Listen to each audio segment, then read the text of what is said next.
नमस्कार दोस्तों, जय हिंद। कैसे हैं आप सभी का स्वागत है आपके अपने YouTube channel Patel education hub पर। दोस्तों, आज की क्लास में हम सभी लोग पढ़ने वाले हैं हिंदी साहित्य के इतिहास से संबंधित काफ़ी महत्वपूर्ण प्रश्नों को। ये क्लास आपकी हर एक कॉम्पिटेटिव एग्जाम जिसमें भी हिंदी साहित्य के प्रश्न पूछे जाते हैं, खासकर टीचिंग एग्जाम के लिए काफ़ी महत्वपूर्ण रहने वाली है। देखिएगा, पहला प्रश्न है, हिंदी साहित्य के इतिहास लेखन की परंपरा का सूत्रपात किसने किया था? सही उत्तर क्या हो जाएगा? जॉर्ज ग्रियर्सन, गारसा दत्तासी, आचार्य रामचंद्र शुक्ल या फिर मिश्र बंधु।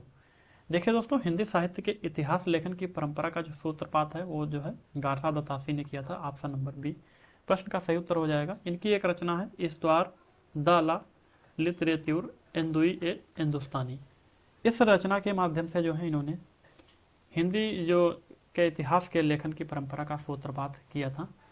देखिए दोस्तों, सबसे पहली हिंदी साहित्य का जो इतिहास ग्रंथ है माना जाता है, ये जो है दो भागों में इसका प्रकाशन इन्होंने किया था। पहले भाग का प्रकाशन 1839 ईस्वी में किया था। इसी तरह से दूसरे भाग का प्रकाशन इन्होंने जो है 1847 ईस्वी में किया था। ठीक है। इसकी भाषा अगर पूछी जाए तो भाषा इसकी फ्रेंच भाषा है। कौन सी भाषा है दोस्तों? फ्रेंच भाषा में इसकी जो है रचना इन्होंने की थी। तो ये जो है हिंदी साहित्य की सबसे पहला ग्रंथ माना जाता है। यहीं से जो है हिंदी साहित्य के इतिहास के लेखन की परंपरा का सूत्रपात भी माना गया है। देखिएगा दोस्तों, अगला प्रश्न आपका है, हिंदी साहित्य का इतिहास जो है सर्वप्रथम किस भाषा में लिखा गया है? इससे पहले वाले प्रश्न में आप सभी लोग देखे होंगे, तो फ्रेंच भाषा में। ऑप्शन नंबर 20 प्रश्न का सही उत्तर हो जाएगा। देखिए दोस्तों, फ्रेंच भाषा में जो है जो विद्वान है गारसा दत्तासी, इनका जो अभी मैंने ग्रंथ बताया था, सबसे पहला हिंदी साहित्य का जो ग्रंथ इनका फ्रेंच भाषा में लिखा गया है।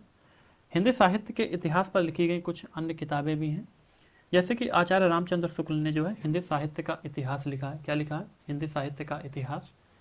तो ये काफ़ी महत्वपूर्ण है। इसी तरह से दोस्तों, शिव सिंह सेंगर ने लिखा है शिव सिंह सरोज को। मिश्र बंधु की बात करें दोस्तों, तो मिश्र बंधु विनोद रचना है इनकी। तो ये सभी काफ़ी महत्वपूर्ण है, आगे के प्रश्नों में इनका जो है डिस्कस किया जाएगा। देखिएगा, अगला प्रश्न आपका है, हिंदी का प्रथम व्याकरण लिखने वाले विद्वान कौन थे? बताइएगा, हिंदी का जो है प्रथम व्याकरण लिखने वाले विद्वान कौन थे? सही उत्तर क्या हो जाएगा? तो दामोदर पंडित। ऑप्शन नंबर बी प्रश्न का सही उत्तर आपका हो जाएगा। इन्होंने जो है 12वीं सदी जो शताब्दी थी उसमें एक ग्रंथ की रचना की थी जिसका नाम था उक्त व्यक्ति प्रकरण। क्या नाम था? उक्त व्यक्ति प्रकरण। ठीक है। तो ये जो है व्याकरण के जनक भी माने जाते हैं। इनकी ये रचना काफ़ी महत्वपूर्ण रचना है। अगला प्रश्न है दोस्तों, हिंदी साहित्य के इतिहास को व्यवस्थित रूप देने का श्रेय किसको दिया जाता है? तो वो दिया जाता है दोस्तों आचार्य रामचंद्र शुक्ल को। देखिएगा, एक इनकी किताब है दोस्तों, हिंदी साहित्य का इतिहास, जिसका नाम है, क्या है? हिंदी साहित्य का इतिहास। इसकी रचना की अगर बात करें दोस्तों, तो 1929 ईस्वी में इसकी रचना जो है की गई थी। तो इसी किताब में जो है हिंदी साहित्य के इतिहास को सबसे प्रामाणिक और व्यवस्थित इतिहास माना गया है। तो सबसे व्यवस्थित रूप देने का श्रेय जो है इन्हीं को जाता है, आचार्य रामचंद्र शुक्ल जी को। अगला प्रश्न देखिएगा, the modern vernacular literature of Hindustan, Hindi साहित्य के इतिहास ग्रंथ के लेखक का क्या नाम है? दोस्तों बताइएगा, the modern vernacular literature of Hindustan, ये एक ऐतिहासिक ग्रंथ है। इसके लेखक का नाम क्या है पूछा गया है? तो जॉर्ज ग्रियर्सन इसके लेखक हैं। ऑप्शन नंबर ए प्रश्न का सही उत्तर हो जाएगा। देखिए दोस्तों, 1888 ईस्वी में इसकी रचना इन्होंने की थी। कब की थी? 1888 ईस्वी में। ठीक है। इसमें जो है सबसे पहली बार जो है हिंदी साहित्य के कवियों को कालक्रम के अनुसार जो है वर्गीकृत करने का प्रयास किया गया था। इसकी भाषा जो है इंग्लिश भाषा है। ठीक है। इसकी जो भाषा है वो दोस्तों इंग्लिश भाषा है। अगला प्रश्न दोस्तों, the modern vernacular literature of Hindustan का हिंदी अनुवाद किसने किया? देखिए दोस्तों, डॉक्टर किशोरी लाल ने जो है इसका हिंदी अनुवाद किया था। तो ऑप्शन नंबर ए इस प्रश्न का सही उत्तर हो जाएगा। इसके बारे में जो अन्य जानकारी है, इससे पहले वाले प्रश्न में आप सभी लोग देखे होंगे, ये अंग्रेजी भाषा की रचना थी। तो उसका हिंदी अनुवाद जो है डॉक्टर किशोरी लाल गुप्त ने किया है। देखिए, इसकी रचना की बात करें तो 1888 ईस्वी में इसकी रचना हुई थी और भाषा इसकी अंग्रेजी भाषा थी। किसकी रचना है? तो जॉर्ज ग्रियर्सन की रचना है। अगला प्रश्न दोस्तों, आंग्ल भाषा में लिखा गया हिंदी साहित्य का इतिहास स्केच ऑफ हिंदी लिटरेचर के लेखक कौन है? बताइएगा। सही उत्तर क्या हो जाएगा दोस्तों? तो पादरी एडिसन ग्रीव्स ने इसको जो है लिखा है। ऑप्शन नंबर डी इस प्रश्न का बिल्कुल सही उत्तर हो जाएगा। स्केच ऑफ हिंदी लिटरेचर काफ़ी महत्वपूर्ण है ग्रंथ। अगला प्रश्न है दोस्तों, किस लेखक के इतिहास ग्रंथ में सर्वप्रथम हिंदी साहित्य का काल विभाजन देखने को मिलता है? देखिएगा सही उत्तर आपका हो जाएगा जॉर्ज ग्रियर्सन। इससे पहले भी हमने पढ़ा है। तो जॉर्ज ग्रियर्सन की रचना जो है, ग्रंथ है इनका the modern vernacular literature of Hindustan. इसकी रचना 1888 ईस्वी में इन्होंने की थी। तो इसी में जो है इन्होंने जो है हिंदी साहित्य को 11 कालखंडों में बांटा है। कितने कालखंडों में? 11 कालखंडों में। इसीलिए कहा गया है जो है इनकी जो एक रचना है, इतिहास ग्रंथ है दोस्तों, इसी में सर्वप्रथम हिंदी साहित्य का काल विभाजन देखने को मिलता है। ये काफ़ी महत्वपूर्ण आपका है। अगला प्रश्न देखिएगा, शिव सिंह सरोज के रचनाकार कौन है? बताइएगा। प्रश्न नंबर 9। तो शिव सिंह सरोज के रचनाकार दोस्तों शिव सिंह सेंगर हैं, यानी कि ऑप्शन नंबर ए आपका सही उत्तर आपका हो जाएगा।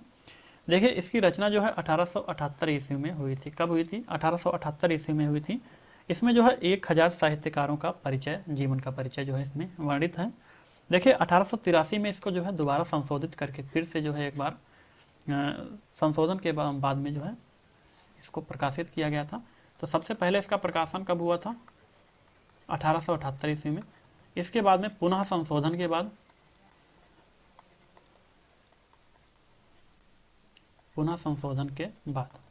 ठीक है, तो 1883 ईस्वी में इसका जो है प्रकाशन हुआ था। ये प्रकाशन से संबंधित आपके वर्ष भी पूछे जा सकते हैं या फिर रचना भी पूछी जा सकती है, किसकी रचना है। ये बहुत ही महत्वपूर्ण रचनाएं हैं। देखिएगा अगला प्रश्न आपका है दोस्तों, किस लेखक ने काल विभाजन में कवियों के नाम का सर्वाधिक जो है उपयोग किया है? सही उत्तर क्या हो जाएगा? तो ग्रियर्सन ने, George Grierson, option number C. देखिएगा इससे संबंधित जो आपकी इनका ग्रंथ है, इसके बारे में हम सभी लोग अभी पढ़े हैं इससे पहले। तो अगला प्रश्न है आपका, मिश्र बंधु विनोद कितने भागों में प्रकाशित हुआ है? बताइएगा। 11 प्रश्न नंबर। तो मिश्र बंधु विनोद जो है ये मिश्र बंधुओं की रचना है। किसकी है दोस्तों? मिश्र बंधुओं की रचना है। देखिए दोस्तों मिश्र बंधु क्या है? तो मिश्र बंधु जो है 3 भाई थे, गणेश बिहारी, श्याम बिहारी और सुखदेव बिहारी। ये तीनों लोग मिलकर के रचना करते थे, तो जिनको जो है मिश्र बंधुओं की रचना कहा जाता है। तो जो मिश्र बंधु विनोद है ये रचना भी इन्हीं के द्वारा की गई थी। देखिए दोस्तों मिश्र बंधु की जो रचना है दोस्तों, इन्होंने 4 भागों में इसको लिखा था। कितने भाग हैं इसके? 4 भाग हैं। 4 भाग हैं। तो पहले 3 भाग का प्रकाशन इन्होंने 1913 ईस्वी में किया था। पहले जो है एक साथ में 3 भाग का प्रकाशन किया। इसके बाद में जो अंतिम आखिरी इनका भाग था, चौथा भाग, उसका प्रकाशन 1934 ईस्वी में हुआ था। चौथे भाग का प्रकाशन। ठीक है, देखिएगा ये काफ़ी महत्वपूर्ण प्रश्न आपका है। मिश्र बंधु विनोद जो रचना है इसका प्रकाशन 4 भागों में हुआ था, और किसने किया? तो मिश्र बंधुओं की रचना है। आगे देखिएगा, आचार्य रामचंद्र शुक्ल ने प्रथम उत्थान का समय कब से कब तक माना है? बताइए। प्रश्न नंबर 12। तो रामचंद्र शुक्ल के अनुसार जो है भारतेंदु हरिश्चंद्र के रचना काल को ध्यान में रखते हुए 1925 से 1950 तक इसका जो है समय काल माना है। सही उत्तर ऑप्शन नंबर बी आपका हो जाएगा। अगला प्रश्न देखिए, नागरी प्रचारणी सभा की स्थापना कब हुई थी? बताइए दोस्तों। नागरी प्रचारणी सभा की स्थापना 16 जुलाई 1893 ईस्वी को हुई थी। कब हुई थी? 1893 ईस्वी, यानी कि ऑप्शन नंबर डी और 16 जुलाई। ये काफ़ी महत्वपूर्ण है दोस्तों। इसकी रचना जो है हुई थी। इसके पहले अध्यक्ष की बात करें तो बाबू राधाकृष्ण दास थे पहले अध्यक्ष। बाबू राधाकृष्ण दास, ये इसके पहले अध्यक्ष थे। देखिए दोस्तों ये हिंदी साहित्य की सबसे पुरानी सभा है। अगर पूछा जाए हिंदी साहित्य की सबसे पुरानी सभा, तो नागरी प्रचारणी सभा जो है होगी। ये जो है हिंदी की एक त्रिमासिक पत्रिका थी। कौन सी मासिक थी? तो त्रिमासिक।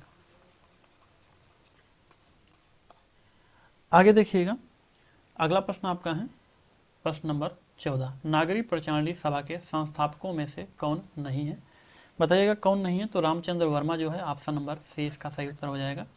देखिएगा इसके संस्थापक जो है बाबू श्याम सुंदर दास थे, और जो है पंडित राम नारायण मिश्र भी थे, ठाकुर शिव कुमार सिंह भी थे, जबकि रामचंद्र वर्मा जो है इसके संस्थापक नहीं थे। सही उत्तर आपका यही हो जाएगा, रामचंद्र वर्मा। अगला प्रश्न देखिए, हिंदी शब्द सागर पुस्तक के संपादक कौन थे? बताइएगा। हिंदी शब्द सागर जो पुस्तक है इसके संपादक कौन है, पूछा गया है। तो श्याम सुंदर दास जो है इसके संपादक हैं। ऑप्शन नंबर सी प्रश्न का सही उत्तर हो जाएगा। प्रकाशन की बात करें दोस्तों तो इसका प्रकाशन जो है 1922 से 1929 के बीच में हुआ था। 1922 से 1929 ईस्वी के बीच में इसका प्रकाशन हुआ था। आगे देखिएगा, फोर्ट विलियम कॉलेज की स्थापना किस वर्ष हुई थी? तो सही उत्तर क्या हो जाएगा? फोर्ट विलियम जो कॉलेज है दोस्तों, इसकी स्थापना जो है 10 जुलाई 1800 ईस्वी को हुई थी, यानी कि ऑप्शन नंबर बी 10 जुलाई। ठीक है, 10 जुलाई 1800 ईस्वी को इसकी स्थापना हुई थी। देखिए, ब्रिटिश भारत के तो तत्कालीन गवर्नर थे दोस्तों जनरल लॉर्ड वेलेजली, इन्होंने इसकी स्थापना की थी। ठीक है, तो ये कलकत्ता में स्थित है। और इसके अगर संस्थापक पूछे जाएं दोस्तों, तो जो ब्रिटिश शासन था उस समय चल रहा था, उसके तत्कालीन गवर्नर जनरल लॉर्ड वेलेजली, ये इसके संस्थापक थे। अगला प्रश्न देखिएगा,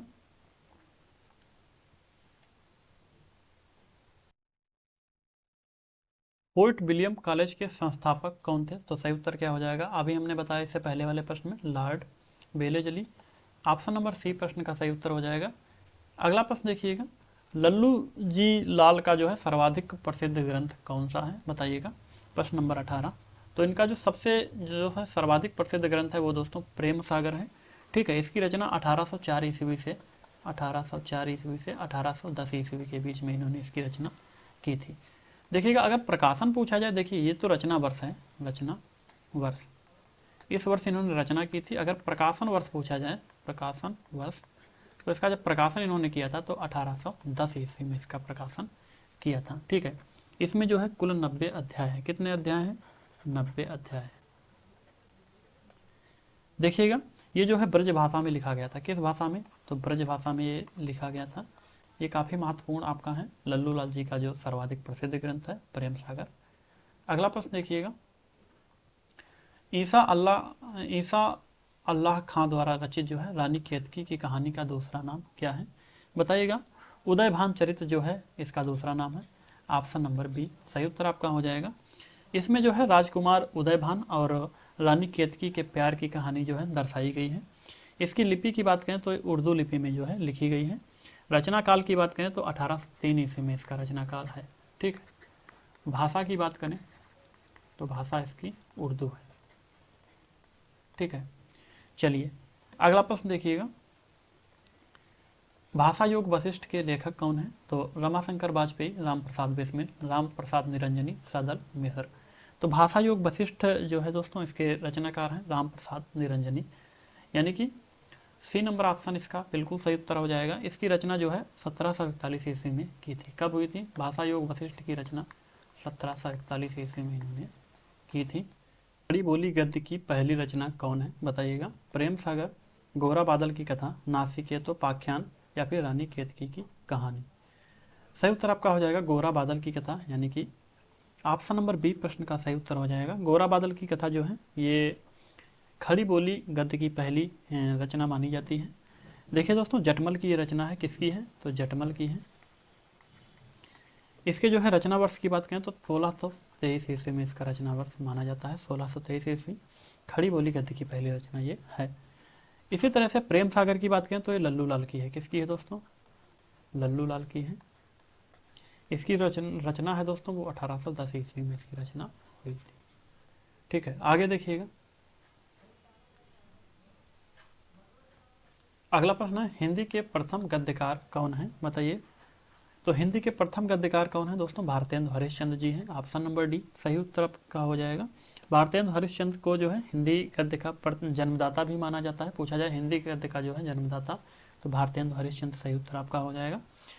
दोस्तों देखिएगा, इनकी जो पत्रिकाएं हैं उसमें काफ़ी महत्वपूर्ण है। कवि वचन सुधा, हरिश्चंद्र मैगजीन, हरिश्चंद्र पत्रिका, ये 3 पत्रिकाएं इनकी काफ़ी महत्वपूर्ण हैं। अगला प्रश्न देखिए, गोरा बादल की कथा किसके द्वारा रचित है? बताइएगा। तो जटमल के द्वारा रचित है गोरा बादल की कथा। ठीक है, देखिएगा दोस्तों, गोरा बादल की कथा जो है जटमल के द्वारा है और इसकी रचना 1623 ईस्वी में इन्होंने की थी। कब हुई थी? 1623 ईस्वी में। खड़ी बोली गद्य की पहली रचना भी ये मानी जाती है। अगला प्रश्न दोस्तों, खड़ी बोली का पहला प्रयोग किसके द्वारा किया गया है? तो लल्लू लाल जी के द्वारा किया गया है। इनकी रचना है प्रेम सागर। देखिएगा, खड़ी बोली का जो है जनक भारतेंदु हरिश्चंद्र जी को माना जाता है। इसी तरह से अगर बात करें दोस्तों, खड़ी बोली का प्रथम महाकाव्य तो प्रिय प्रवास माना जाता है। अगला प्रश्न देखिए, सुख सागर किसकी रचना है? तो सुख सागर जो है लल्लू लाल सिंह की रचना, या फिर ईसान अल्लाह खां की, या फिर सदा सुख लाल की है। तो मुंशी सदा सुख लाल की रचना है सुख सागर। ऑप्शन नंबर डी प्रश्न का सही उत्तर हो जाएगा। 1810 ईस्वी में इसका प्रकाशन हुआ था। कब हुआ था? 1810 ईस्वी में। ठीक है। अगला प्रश्न दोस्तों, हिंदी भाषा और साहित्य पुस्तक के लेखक कौन है? बताइएगा। तो बाबू श्याम सुंदर दास इस पुस्तक के लेखक हैं। देखिए, डॉक्टर श्याम सुंदर दास की ये जो है पुस्तक है हिंदी भाषा और साहित्य, काफ़ी महत्वपूर्ण है। अन्य रचनाएं इनकी साहित्य लोचन, भाषा विज्ञान, मेरी आत्मकथा, साहित्य लेख, ये सभी अन्य इनकी जो है महत्वपूर्ण पुस्तकें हैं। आगे देखिएगा, हिंदी साहित्य की भूमिका पुस्तक के लेखक कौन है? बताइएगा। तो हिंदी साहित्य की भूमिका जो है इस पुस्तक के लेखक हजारी प्रसाद द्विवेदी हैं। कौन है दोस्तों? हजारी प्रसाद द्विवेदी, पंडित हजारी प्रसाद द्विवेदी जी। इसकी रचना इन्होंने 1940 ईस्वी में की थी। कब की थी? तो 1940 ईस्वी में इसकी रचना की थी। अन्य इनकी रचनाएं जो है देखिएगा, सूर सागर 1930 ईस्वी में हुई थी। दूसरी इनकी रचना है हिंदी साहित्य का आदिकाल 1952 ईस्वी में की थी। और नाथ संप्रदाय इनकी एक रचना है 1950 ईस्वी में इन्होंने इसकी रचना की थी। अगला प्रश्न दोस्तों, हिंदी साहित्य का विवेचनात्मक इतिहास के पुस्तक के लेखक कौन है? बताइए। तो डॉक्टर सूर्यकांत शास्त्री हैं। ऑप्शन नंबर सी प्रश्न का सही उत्तर आपका हो जाएगा। इसकी रचना इन्होंने 1932 ईस्वी में की थी। कब की थी? 1932 ईस्वी में इस पुस्तक की रचना इन्होंने की थी, हिंदी साहित्य का विवेचनात्मक इतिहास। अगला प्रश्न देखिए, किसके अनुसार जो है साहित्य जनता की चित्तवृत्ति का संचित प्रतिबिंब है? तो सही उत्तर क्या हो जाएगा प्रश्न नंबर 29 का? आचार्य रामचंद्र शुक्ल का ये कथन है। किसका है? आचार्य रामचंद्र शुक्ल का। अगला प्रश्न देखिएगा, अगला प्रश्न है दोस्तों, हिंदी साहित्य का इतिहास को कितने भागों में बांटा गया है? बताइए। तो 4 भागों में बांटा गया है। ऑप्शन नंबर सी प्रश्न का सही उत्तर हो जाएगा, 4 भागों में। देखिएगा दोस्तों, एक है आपका आदिकाल, दूसरा है आपका भक्तिकाल, तीसरा है आपका रीतिकाल, चौथा है आपका आधुनिक काल।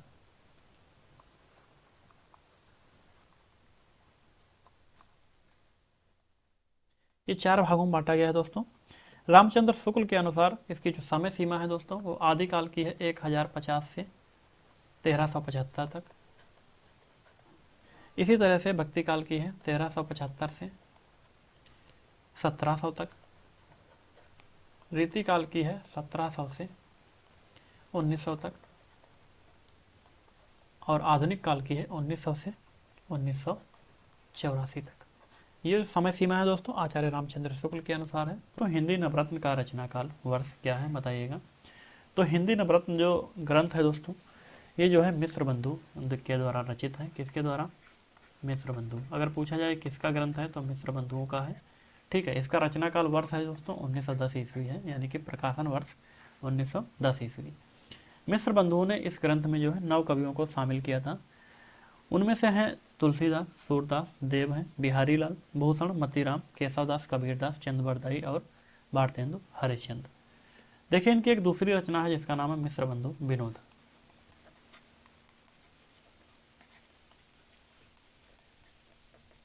इस ग्रंथ में इन्होंने जो है 5000 कवियों और लेखकों का जो है उल्लेख किया था। काफ़ी बार पूछा गया है कि कौन सी रचना है जिसमें 5000 कवियों और लेखकों का उल्लेख किया गया, तो यही रचना है मिश्र बंधु विनोद। किसकी रचना है? तो मिश्र बंधु की रचना है, काफ़ी महत्वपूर्ण है। हिंदी नवरत्न भी इन्हीं की रचना है। अगला प्रश्न देखिएगा, आधुनिक काल को गद्य काल नाम किसने दिया है? बताइएगा। आधुनिक काल को गद्य काल नाम किसने दिया है? सही उत्तर क्या हो जाएगा? आचार्य रामचंद्र शुक्ल, आचार्य हजारी प्रसाद द्विवेदी, डॉक्टर रामकुमार वर्मा, डॉक्टर गणपति चंद्र गुप्त। सही उत्तर दोस्तों हो जाएगा ऑप्शन नंबर ए, आचार्य रामचंद्र शुक्ल ने जो है आधुनिक काल को गद्य काल का नाम दिया था।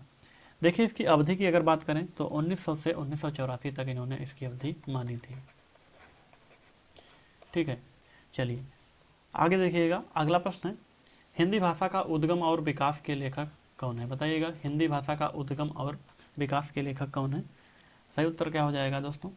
डॉक्टर उदय नारायण तिवारी का जो है ये ग्रंथ है, हिंदी भाषा का उद्गम और विकास। अगला प्रश्न है दोस्तों, हिंदी गद्य के उद्भव काल में संस्कृत निष्ठ हिंदी का पक्ष किसने लिया था? सही उत्तर क्या हो जाएगा? किसने लिया था? राजा शिव प्रसाद सितारे हिंद, ईश्वर चंद्र विद्यासागर, गंगा प्रसाद शुक्ल या फिर राजा लक्ष्मण सिंह।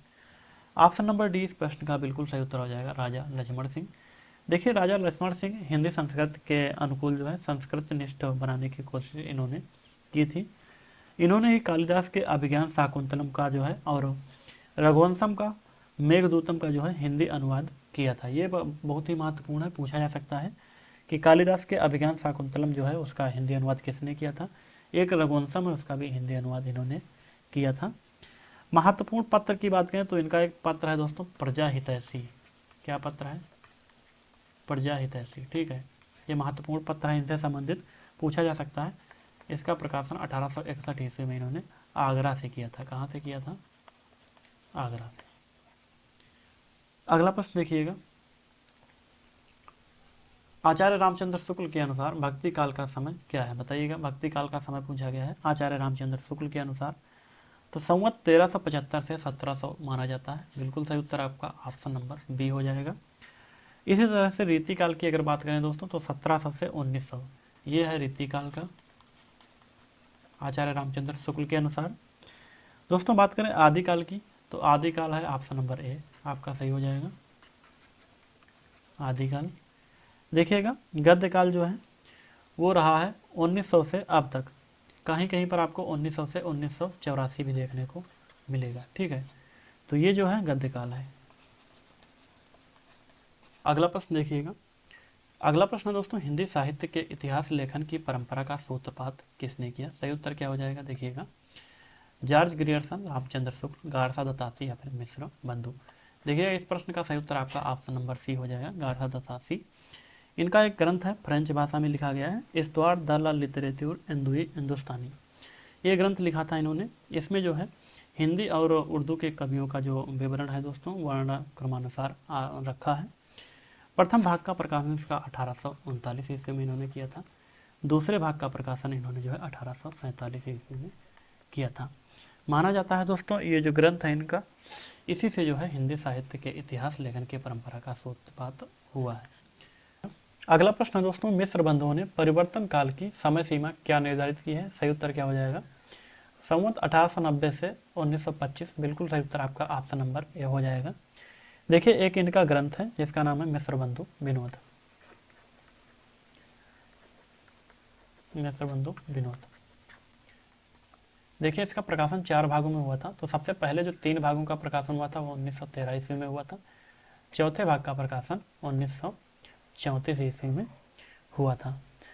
इसी दोस्तों ग्रंथ में इन्होंने जो है काल निर्धारण किया है, जिसके अनुसार पूछा गया था परिवर्तन काल की समय सीमा, तो संवत 1890 से 1925।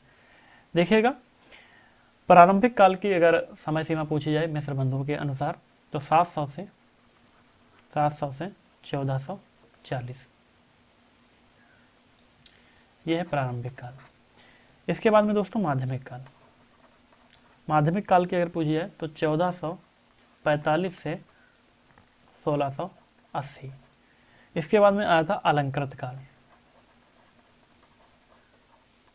अलंकृत काल की अगर पूछी जाए तो हो जाएगा 1681 से 1889 तक। देखिएगा, इसके बाद में आया था परिवर्तन काल, जिसका पूछा गया था। तो परिवर्तन काल का 1890 से 1925 है। इसके बाद में वर्तमान काल की जो इन्होंने समय सीमा मानी थी वो थी 1926 से अब तक। यहाँ से प्रश्न आपके पूछे जा सकते हैं मिस्र बंधुओं के अनुसार जो है कालों की समय सीमा। तो हर एक जो काल था उसकी समय सीमा हमने नोट करा दी है, काफ़ी महत्वपूर्ण है। अगला प्रश्न देखिए, आचार्य रामचंद्र शुक्ल ने प्रथम उत्थान का समय कब से कब तक निर्धारित किया है? सही उत्तर क्या हो जाएगा? देखिए दोस्तों, प्रथम उत्थान का जो समय सीमा है 1867 ईस्वी से 1893 ईस्वी इन्होंने जो है निर्धारित किया है। तो ऑप्शन नंबर सी प्रश्न का सही उत्तर हो जाएगा। इसी तरह से द्वितीय उत्थान का अगर पूछा है, द्वितीय उत्थान, उसकी समय सीमा है दोस्तों 1893 से 1918 तक।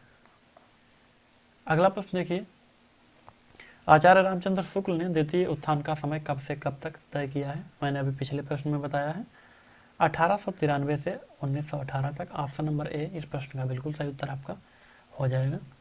ये सभी आपके सिलेक्टेड प्रश्न है, काफी महत्वपूर्ण है। अगला प्रश्न पूछा गया, नागरी प्रचारणी सभा के संस्थापकों में कौन नहीं थे? बताइएगा सही उत्तर क्या हो जाएगा। देखिएगा, सबसे पहले हम लोग जान लेते हैं नागरी प्रचारणी सभा, इसकी स्थापना हुई थी 16 जुलाई 1893 ईस्वी में, काशी में हुई थी। ठीक है, काशी का एक दोस्तों क्वींस कॉलेज है, वहाँ के कक्षा 9 के 3 छात्रों ने इसकी स्थापना की थी। कौन कौन से? देखिएगा, बाबू श्याम सुंदर दास थे, बिल्कुल सही। दूसरे थे पंडित राम नारायण मिश्र, तीसरे थे ठाकुर शिव कुमार सिंह। तो बिल्कुल सही उत्तर इस प्रश्न का आपका हो जाएगा option number C, Ramchandra Verma जो है इसके संस्थापक नहीं थे। देखिए, प्रथम अध्यक्ष भी काफी बार पूछा गया है, प्रथम अध्यक्ष इसके नागरी प्रचारणी सभा के, तो प्रथम अध्यक्ष हैं दोस्तों बाबू राधाकृष्ण दास, राधाकृष्ण दास। ठीक है, देखिए इसी सभा ने जो है नागरी प्रचारणी पत्रिका का संपादन 1896 ईस्वी में शुरू किया था। कब शुरू किया था? 1896 ईस्वी में नागरी प्रचारणी पत्रिका जो थी।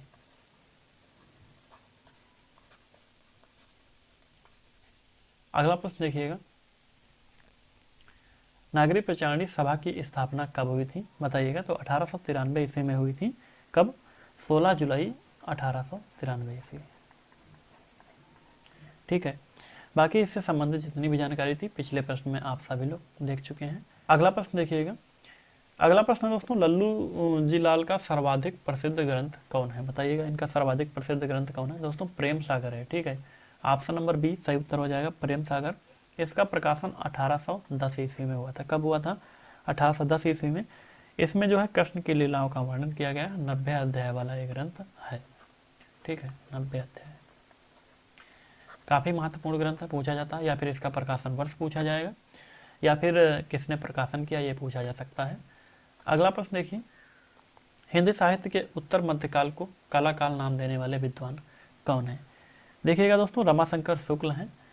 ऑप्शन नंबर 20 का सही उत्तर हो जाएगा। रमाशंकर शुक्ल जो है हिंदी साहित्य के उत्तर मध्यकाल को कला काल का नाम इन्होंने दिया था।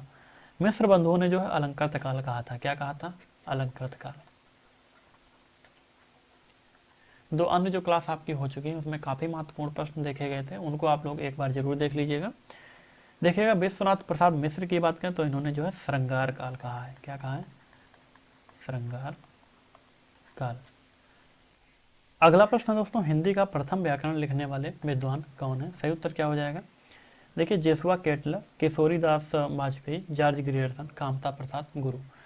तो option number A Joshua Ketelaar इसका बिल्कुल सही उत्तर हो जाएगा। जेसुआ केटलर है। इनका पहला जो व्याकरण ग्रंथ है उसका नाम था हिंदुस्तानी ग्रामर। क्या नाम है दोस्तों? हिंदुस्तानी ग्रामर। अगला प्रश्न देखिएगा, अपभ्रंश को पुरानी हिंदी सर्वप्रथम किसने माना है? बताइए, सही उत्तर क्या हो जाएगा? अपभ्रंश को जो है सबसे पहले पुरानी हिंदी सर्वप्रथम किसने माना है? तो ये उत्तर हो जाएगा चंद्रधर शर्मा ने। किसने? चंद्रधर शर्मा ने। ऑप्शन नंबर बी प्रश्न का सही उत्तर आपका हो जाएगा। अगला प्रश्न देखिएगा, प्रश्न है दोस्तों, रामचंद्र शुक्ल ने हिंदी साहित्य के आधुनिक काल को किस अन्य नाम से अभिहित किया है? देखिएगा, रामचंद्र शुक्ल के अनुसार आधुनिक काल को जो है गद्य काल कहा गया था। ऑप्शन नंबर बी प्रश्न का बिल्कुल सही उत्तर आपका हो जाएगा। इसी तरह से इन्होंने जो है आदिकाल को वीरगाथा काल कहा था।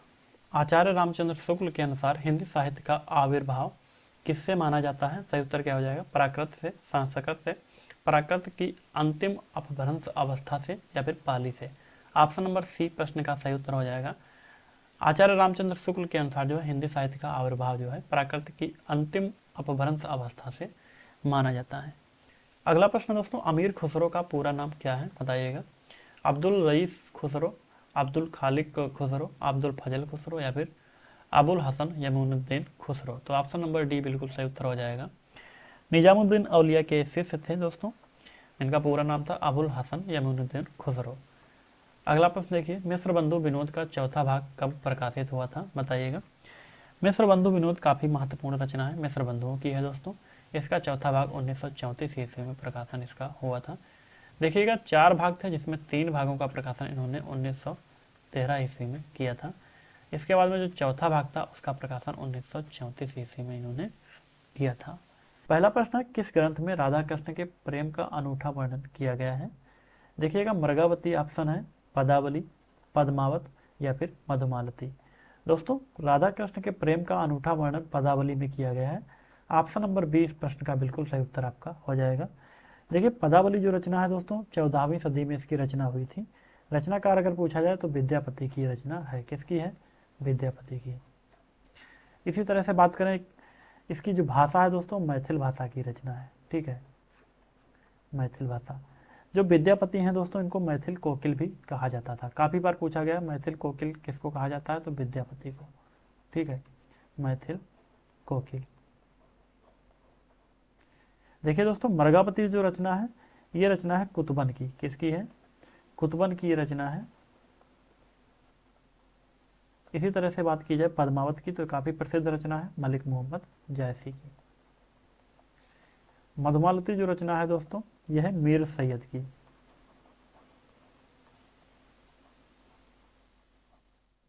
अगला प्रश्न है दोस्तों, किस विद्वान ने हिंदी साहित्य के प्रारंभिक काल को वीर गाथा काल का नाम दिया था। सही उत्तर क्या हो जाएगा, जॉर्ज ग्रियर्सन, राहुल सांकृत्यायन, आचार्य रामचंद्र शुक्ल या फिर डॉक्टर रामकुमार वर्मा। देखिए हिंदी साहित्य के प्रारंभिक काल को वीर गाथा काल का नाम जो है रामचंद्र शुक्ल ने दिया था। ऑप्शन नंबर सी प्रश्न का बिल्कुल सही उत्तर आपका हो जाएगा। इस काल में जो है वीर गाथात्मक जो ग्रंथ थे उनकी प्रधानता थी, जैसे कि विजयपाल रासो, बीसल देव रासो, पृथ्वीराज रासो, खुमान रासो। ये सभी वीर गाथात्मक ग्रंथ जो है प्रारंभिक काल के ग्रंथ माने जाते हैं। इसी वजह से आचार्य रामचंद्र शुक्ल ने इसको जो है वीर गाथा काल का नाम दिया था। काफी बार कारण पूछा गया है। आचार्य रामचंद्र शुक्ल के अनुसार वीर गाथा काल की जो समय सीमा है दोस्तों वो संवत 1050 से 1375 तक माना गया है। देखिए ग्रियर्सन के अनुसार अगर बात करें प्रारंभिक काल को जो है चारण काल कहा गया है। क्या कहा गया है, चारण काल। मिश्र बंधुओं के अनुसार अगर पूछा जाए तो प्रारंभिक काल कहा गया है। मिश्र बंधुओं ने इसको क्या कहा है, प्रारंभिक काल कहा है। दोस्तों पूछा जाए कि इसको जो है प्रारंभिक काल किसने नाम दिया, तो मिश्र बंधुओं ने जो दिया है। हजारी प्रसाद द्विवेदी ने इसको आदिकाल का जो है नाम दिया है। तो दोस्तों आदिकाल के नामकरण से संबंधित कौन सा युग्म अशुद्ध है। देखिएगा बीज वपन काल मिश्र बंधु, सिद्ध सामंत युग राहुल सांकृत्यायन, संधि काल एवं चारण काल डॉक्टर रामकुमार वर्मा, वीर गाथा काल रामचंद्र शुक्ल। देखिए दोस्तों मिश्र बंधुओं ने इसको जो है प्रारंभिक काल का नाम दिया था, तो ऑप्शन नंबर ए बिल्कुल सही उत्तर हो जाएगा। ये युग्म आपका अशुद्ध है। ऑप्शन नंबर ए इस प्रश्न का सही उत्तर आपका हो जाएगा। बाकी राहुल सांकृत्यायन ने सिद्ध सामंत युग जो है आदिकाल को कहा था। डॉक्टर रामकुमार वर्मा ने संधि काल एवं चारण काल का नाम दिया था। रामचंद्र शुक्ल ने इसको जो है वीर गाथा काल का नाम दिया था।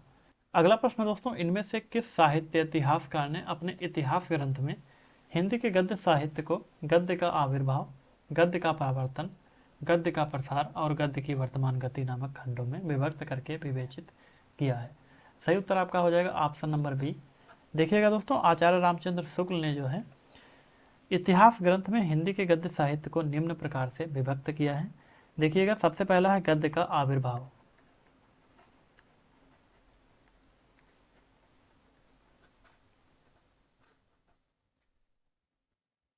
दूसरा है दोस्तों आधुनिक गद्य साहित्य का,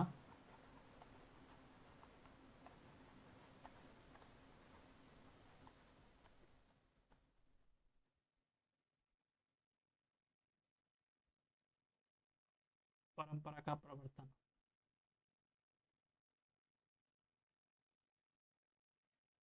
तीसरा है गद्य साहित्य का प्रसार।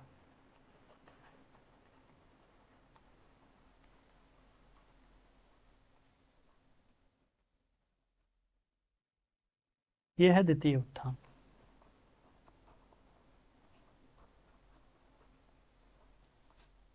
चौथा है दोस्तों गद्य साहित्य की वर्तमान गति।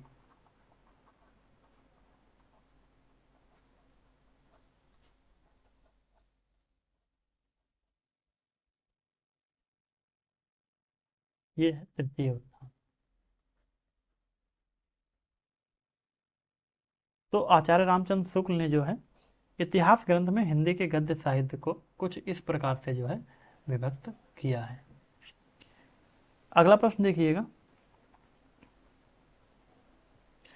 बौद्ध धर्म से जुड़े हुए साहित्य की भाषा क्या है, बताइएगा दोस्तों। तो बौद्ध धर्म के जो ग्रंथ हैं दोस्तों, ज़्यादातर ग्रंथ जो हैं वो उनकी भाषा पाली है। क्या है? पाली भाषा है, यानी कि ऑप्शन नंबर डी इस प्रश्न का बिल्कुल सही उत्तर हो जाएगा।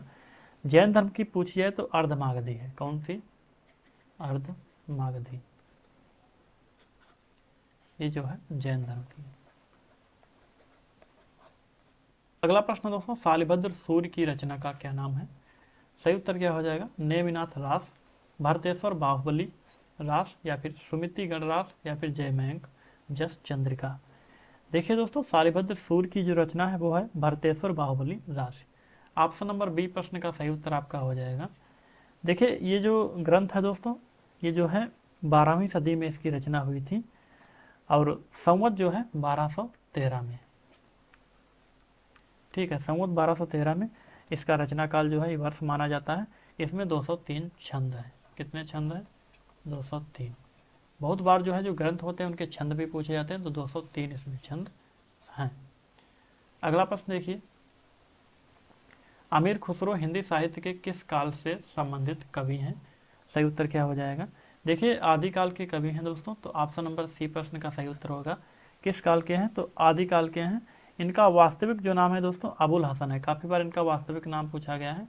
अबुल हसन इनका जो है वास्तविक नाम है, अबुल हसन।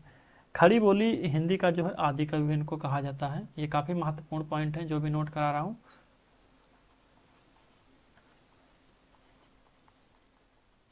खड़ी बोली का आदि कवि। प्रश्न है दोस्तों, विद्यापति ने किस भाषा में काव्य रचना की है? सही उत्तर क्या हो जाए? राजस्थानी भाषा, प्राकृत भाषा, मैथिली भाषा, या फिर ब्रज भाषा। देखिए विद्यापति ने जो है मैथिली भाषा में काव्य की रचना की थी। ये जो है 3 मुख्य भाषाओं में रचना किया करते थे, जिसमें है संस्कृत भाषा, दूसरी है अभट्ट भाषा,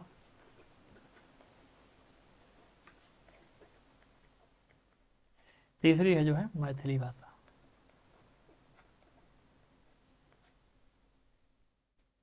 अगला प्रश्न देखिएगा, आमिर खुसरो ने हिंदी के लिए कौन सा शब्द प्रयुक्त किया था? बताइएगा। संस्कृत, हिंदवी, या फिर रेखता, या फिर हिंदुस्तानी। लगभग प्रश्न सभी को पता होगा। आमिर खुसरो ने जो है हिंदी के लिए हिंदवी शब्द का प्रयुक्त किया था, तो ऑप्शन नंबर बी प्रश्न का सही उत्तर आपका हो जाएगा, ऑप्शन नंबर बी। देखिए प्रमुख रचनाओं की बात करें तो पहलियां इनकी प्रमुख रचना है, दूसरी है मुकरियाँ, तीसरी है खालिक बारी। ये इनकी 3 प्रसिद्ध रचनाएं हैं किसकी? आमिर खुसरो की। अगला प्रश्न देखिएगा, कीर्ति लता की भाषा क्या है? बताइएगा दोस्तों, कीर्ति लता की भाषा क्या है? इसकी मिश्रित अपभ्रंश भाषा है। ऑप्शन नंबर बी सही उत्तर आपका हो जाएगा। इसकी रचना किसने की? तो विद्यापति की है दोस्तों। किसकी है? विद्यापति की ये रचना है। ठीक है, ये एक काव्य है। 1380 ईस्वी में ये लिखा गया था। रचना वर्ष अगर पूछा जाए तो 1380 ईस्वी में। देखिए दोस्तों, इसमें जो है हिंदू मुस्लिम के बीच संप्रदाय के बीच जो है स्थानीय संघर्षों का उल्लेख इस रचना में कीर्तिलता में किया गया था। विद्यापति की काफ़ी महत्वपूर्ण रचना है। अगला प्रश्न देखिए, आमिर खुसरो की पहेलियाँ और मुकरियाँ किस भाषा में हैं? बताइएगा दोस्तों। तो एक खड़ी बोली में है। किस में है? खड़ी बोली में है ये। ऑप्शन नंबर ए सही उत्तर आपका हो जाएगा। आमिर खुसरो को जो है खड़ी बोली का आदि कवि भी कहा जाता था। मैंने अभी इससे पहले वाले प्रश्न में बताया था। तो खड़ी बोली की जो इनकी रचना है दोस्तों, पहेलियाँ और मुकरियाँ। प्रश्न दोस्तों, पौमचर्यु में किसका वर्णन किया गया है? सही उत्तर क्या हो जाएगा? तो राम भगवान का इसमें वर्णन किया गया है। देखिए पौमचर्यु जो रचना है दोस्तों एक महाकाव्य है जो कि स्वयंभू का है। किसका है? स्वयंभू का ये महाकाव्य है दोस्तों। इसमें जो है राम के जन्मस्थल अयोध्या से लेकर के वनवास के समय किष्किंधा पहुंचने तक का उल्लेख किया गया है। काफी महत्वपूर्ण जो है महाकाव्य स्वयंभू का है। अगला प्रश्न दोस्तों, डिंगल भाषा का अर्थ क्या है? बताइएगा। अवधी और ब्रज भाषा के योग से बनी भाषा, हरियाणवी मिश्रित राजस्थानी भाषा, अर्धमागधी भाषा, अपभ्रंश के योग से बनी शुद्ध राजस्थानी। ऑप्शन नंबर डी प्रश्न का सही उत्तर आपका हो जाएगा। अपभ्रंश के योग से बनी शुद्ध राजस्थानी भाषा को जो है डिंगल भाषा कहा गया है? देखिए, डिंगल और पिंगल दो भाषाएं हैं जो कि साहित्यिक राजस्थानी के दो प्रकार माने जाते हैं। अगला प्रश्न दोस्तों, अधिकांश साहित्य इतिहासकारों के अनुसार हिंदी के प्रथम कवि कौन है? बताइएगा, हिंदी के प्रथम कवि कौन है? तो सराहपा को जो है हिंदी का प्रथम कवि माना गया है। देखिए दोस्तों, राहुल सांकृत्यायन ने भी इनको हिंदी का प्रथम कवि माना था। प्रश्न दोस्तों, स्वयंभू को हिंदी का प्रथम कवि किसने माना है? तो डॉक्टर रामकुमार वर्मा ने जो है स्वयंभू को हिंदी का प्रथम कवि माना है। देखिएगा, गणपति चंद्र गुप्त ने जो है हिंदी का प्रथम कवि शालिभद्र सूली को माना है। अगला प्रश्न दोस्तों, आलवार संतों की संख्या कितनी मानी गई है? सही उत्तर क्या हो जाएगा? 20, 12, 10 या फिर 8? देखिए, आलवार जो संत हैं दोस्तों, इनकी संख्या 12 मानी गई है। ऑप्शन नंबर बी आपका सही उत्तर हो जाएगा। अपभ्रंश भाषा में लिखित रामचरित कौन सा है? सही उत्तर क्या हो जाएगा दोस्तों? पौम चरिव। ऑप्शन नंबर सी प्रश्न का सही उत्तर हो जाएगा। अपभ्रंश भाषा में लिखित रामचरित जो है पौम चरिव है। इसे जो है पदम चरित भी कहा जाता है, इसका दूसरा नाम पदम चरित है। ये जो है जैन कवि स्वयंभू द्वारा लिखित एक महाकाव्य है। काफी महत्वपूर्ण प्रश्न है दोस्तों। तो पहला प्रश्न दोस्तों, हिंदी साहित्य के इतिहास में आदिकाल के लिए आधार काल का नाम किसने दिया? बताइएगा। सही उत्तर क्या हो जाएगा? डॉक्टर रामशंकर शुक्ल, श्याम सुंदर दास, चंद्रधर शर्मा या फिर डॉक्टर मोहन अवस्थी? दोस्तों, ऑप्शन नंबर डी इस प्रश्न का बिल्कुल सही उत्तर हो जाएगा। डॉक्टर मोहन अवस्थी और सुमन राजे ने जो है, सुमन राजे, इन दोनों लोगों ने आदिकाल को जो है आधार काल का नाम दिया था। इसी तरह से आदिकाल को चारण काल का नाम जॉर्ज ग्रियर्सन ने दिया था। आदिकाल को आरंभिक काल का नाम मिश्र बंधुओं ने दिया था। आदिकाल को वीरगाथा काल आचार्य रामचंद्र शुक्ल ने दिया था। आदिकाल को आदिकाल का नाम किसने दिया? तो हजारी प्रसाद द्विवेदी ने। आदिकाल को सिद्ध सामंत काल किसने कहा था? तो कहा था राहुल सांकृत्यायन ने। ये सभी काफी महत्वपूर्ण हैं। अगला प्रश्न देखिएगा, हिंदी कवियों का प्रथम वृत्त संग्रहकार कौन था? बताइएगा। हिंदी कवियों का प्रथम वृत्त संग्रहकार दोस्तों, option number C Shiv Singh Sengar आपका सही उत्तर हो जाएगा। देखिएगा दोस्तों, इनकी एक जो है कृति है शिव सिंह सरोज, देख लीजिएगा।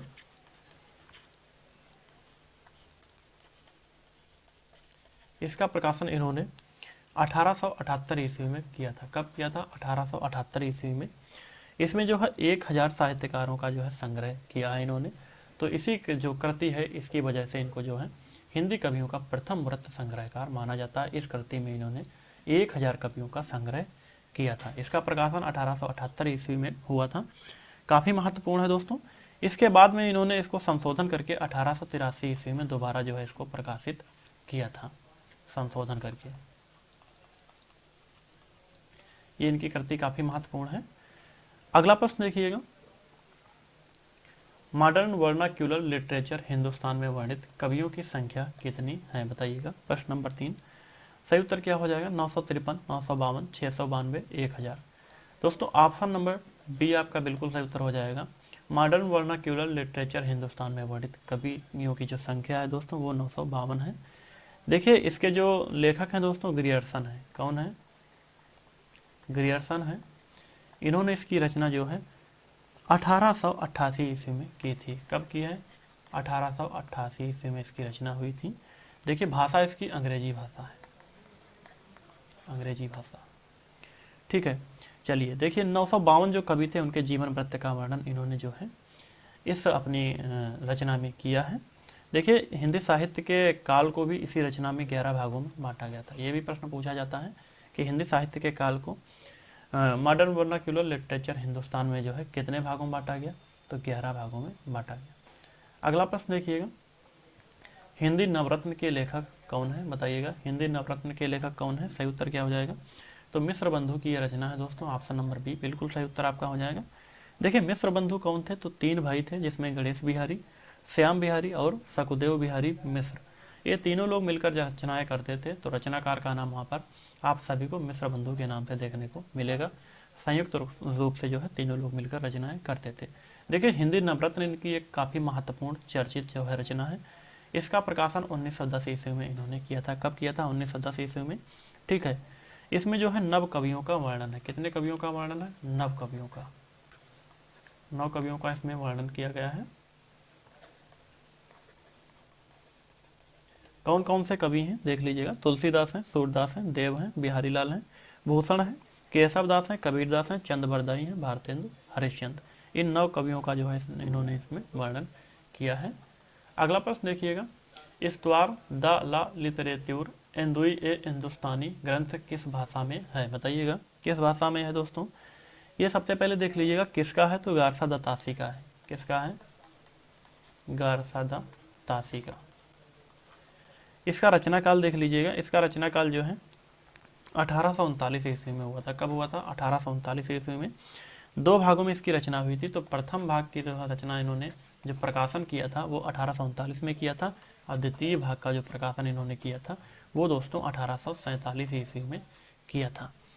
देखिए दोस्तों, इसकी जो भाषा है वो फ्रेंच भाषा है। कौन सी भाषा है, फ्रेंच भाषा है। ऑप्शन नंबर सी इस प्रश्न का बिल्कुल सही उत्तर आपका हो जाएगा। हिंदी साहित्य का पहला जो है ग्रंथ माना जाता है। इतिहास लेखन की परंपरा का पहला सूत्रपात जो है इसी ग्रंथ से हुआ था। ये काफी बार प्रश्न पूछा गया है, इतिहास लेखन की परंपरा का सूत्रपात किस ग्रंथ से हुआ है, तो यही ग्रंथ आपका है, देख लीजिएगा। अगला प्रश्न आपका है, आचार्य रामचंद्र शुक्ल द्वारा लिखा गया हिंदी साहित्य का इतिहास जो है ग्रंथ कब प्रकाशित हुआ था। ये भी काफी महत्वपूर्ण है। देखिए दोस्तों, इनका एक ग्रंथ है हिंदी साहित्य का इतिहास। इसका प्रकाशन 1929 ईस्वी में इन्होंने किया था, यानी कि ऑप्शन नंबर सी इस प्रश्न का बिल्कुल सही उत्तर आपका हो जाएगा। अगला प्रश्न देखिएगा, हिंदी साहित्य के आदिकाल को प्रारंभिक काल नाम जो है किसने दिया था, सही उत्तर क्या हो जाएगा बताइएगा। तो मिश्र बंधुओं ने जो है दिया था, ऑप्शन नंबर ए बिल्कुल सही उत्तर आपका हो जाएगा। किसने दिया था, मिश्र बंधुओं ने जो है आरंभिक काल का नाम इसको दिया था। ग्रियर्सन की बात करें दोस्तों, तो ग्रियर्सन ने इसको जो है चारण काल कहा था। क्या कहा था, चारण काल। अगला प्रश्न है, अवधूत मत किसको कहा जाता है, बताइएगा किसे कहा जाता है। जैन संप्रदाय को, सिद्ध संप्रदाय को, सगुण संप्रदाय को, या फिर नाथ संप्रदाय को। सही उत्तर क्या हो जाएगा दोस्तों। देखिएगा, अवधूत जो है इसका पर्यायवाची साधु मुनि महात्मा होता है। तो अवधूत मत जो है नाथ संप्रदाय को कहा गया है। ऑप्शन नंबर डी प्रश्न का सही उत्तर आपका हो जाएगा। देखिए, इसके अन्य नाम है नाथ संप्रदाय के, सिद्ध मत है, सिद्ध मार्ग है, योग मार्ग है, योग संप्रदाय, ये सभी अन्य नाम है। बात करें दोस्तों नाथ संप्रदाय के प्रवर्तक की, तो इसके प्रवर्तक जो है गोरखनाथ है। गोरखनाथ। नाथ संप्रदाय के जो 9 गुरु हैं दोस्तों, इनको जो है नवनाथ भी कहा जाता था। क्या कहा जाता था, नवनाथ।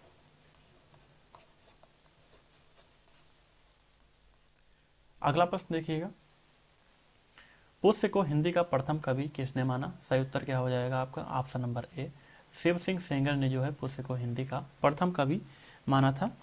राहुल सांकरतैन ने जो है किसको माना था, सरहापा को माना था।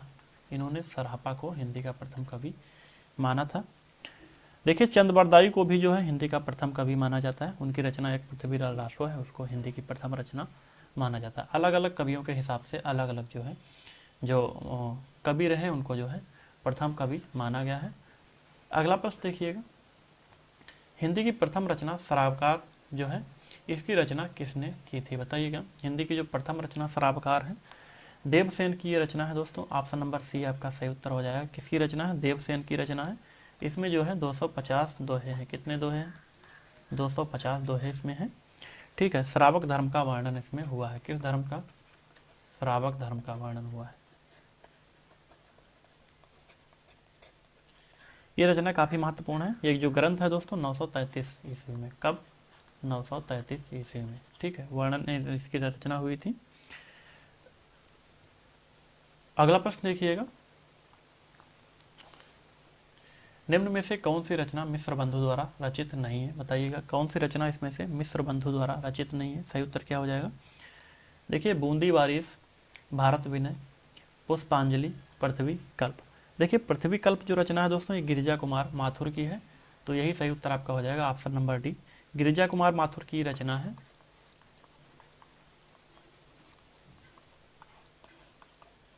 इसका रचना वर्ष जो है 1994 ईस्वी है।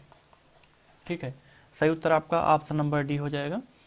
गिरिजा कुमार माथुर की अन्य जो रचनाएं हैं दोस्तों उसमें से मंजीर, नाश और निर्माण, धूप के धान, शिलापंख चमकीले आदि जो है इनकी काव्य कृतियां काफी महत्वपूर्ण काव्य कृतियां हैं। देखिए, अगला प्रश्न आपका है, A dictionary of English and Hindustani के लेखक कौन है, बताइए। सही उत्तर क्या हो जाएगा, प्रश्न नंबर 12। देखिए दोस्तों, इसके जो लेखक हैं वो हैं जॉर्ज गिलक्राइस्ट, यानी कि ऑप्शन नंबर सी आपका सही उत्तर हो जाएगा। इसकी रचना इन्होंने 1787 ईस्वी में की थी। कब की थी? 1787 ईस्वी में इसकी रचना इन्होंने की थी। इनकी एक रचना और है हिंदुस्तानी ग्रामर। क्या रचना है दोस्तों? हिंदुस्तानी ग्रामर, ये भी काफ़ी महत्वपूर्ण है। इसकी रचना इन्होंने जो है 1796 ईस्वी में की थी। कब की थी? 1796 ईस्वी में। ये इनकी महत्वपूर्ण कृति है दोनों। एक है एक डिक्शनरी ऑफ इंग्लिश एंड हिंदुस्तानी, एक है हिंदुस्तानी ग्रामर। देखिए दोस्तों, सन 1800 ईस्वी में इनको जो है विलियम फोर्ट कॉलेज जो था वहाँ के हिंदुस्तानी विभाग के अध्यक्ष भी इनको जो है नियुक्त किया गया था। कब? सन 1800 ईस्वी में।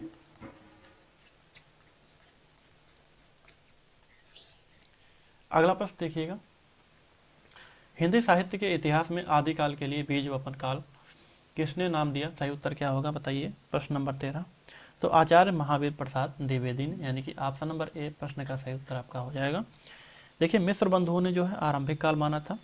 इसी तरह से मोहन ने जो है आधार काल माना था। मोहन अवस्थी ने क्या माना था? आधार काल।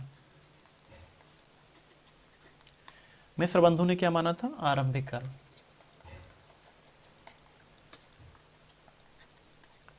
ठीक है, चलिए आगे देखिएगा। अगला प्रश्न, इनमें से किसने अपने हिंदी साहित्य इतिहास में आदिकाल को संधि काल तथा चारण काल नाम से जो दो उपशीर्षक हैं इसमें जो है विभाजित किया था? सही उत्तर क्या हो जाएगा? प्रश्न नंबर 14, तो डॉक्टर रामकुमार वर्मा ने, यानी कि सी नंबर ऑप्शन इस प्रश्न का सही उत्तर आपका हो जाएगा। डॉक्टर रामकुमार वर्मा ने। आधुनिक हिंदी एकांकी के जन्मदाता भी ये माने जाते हैं। क्या माने जाते हैं? आधुनिक हिंदी एकांकी के जन्मदाता। ठीक है, इन्होंने जो है अपने हिंदी साहित्य इतिहास में आदिकाल को संधि काल और चारण काल दो उपशीर्षकों में जो है विभाजित किया था। अगला प्रश्न आपका है, हिंदी साहित्य जगत में मिस्र बंधु नाम से विख्यात लेखकों में कौन सम्मिलित है? देखिए, अभी एक प्रश्न में हमने बताया भी था, तो इसमें 3 लोग हैं दोस्तों, गणेश बिहारी मिश्र, श्याम बिहारी मिश्र, सुखदेव बिहारी मिश्र। 3 भाई थे जिनको मिश्र बंधु के नाम से संयुक्त रूप से माना जाता था। ऑप्शन नंबर डी प्रश्न का सही उत्तर आपका हो जाएगा। ठीक है, इनका प्रमुख ग्रंथ की बात करें तो मिश्र बंधु विनोद एक इनका प्रमुख ग्रंथ है। कौन सा है? मिश्र बंधु विनोद। इसका प्रकाशन कब हुआ था? तो इसका प्रकाशन जो है 1913 ईस्वी में हुआ था। कब हुआ था? 1913 ईस्वी में हुआ था। उसके बाद में 1934 ईस्वी में इसका प्रकाशन हुआ था। 4 भागों में इसकी रचना की थी। तो पहले जो 3 भाग थे, पहले 3 भाग एक साथ में प्रकाशन किया था 3 भाग का 1913 ईस्वी में। चौथा जो भाग था दोस्तों उसका प्रकाशन इन्होंने 1934 ईस्वी में किया था। ये काफ़ी महत्वपूर्ण रचना है, इसलिए हमने नोट करवा दिया। अगला प्रश्न देखिएगा, जो रचना है दोस्तों इसमें 5000 कवियों का वर्णन है। कितने कवियों का वर्णन है? इसमें 5000 कवियों का जीवन वृत्त का वर्णन किया गया है। ठीक है, पूछा जाता है। अगला प्रश्न है आपका, मिस्र बंधु ने रीतिकाल को क्या नाम दिया? सही उत्तर क्या हो जाएगा? तो रीतिकाल को इन्होंने जो अलंकृत काल का नाम दिया था। ऑप्शन नंबर सी प्रश्न का सही उत्तर हो जाएगा।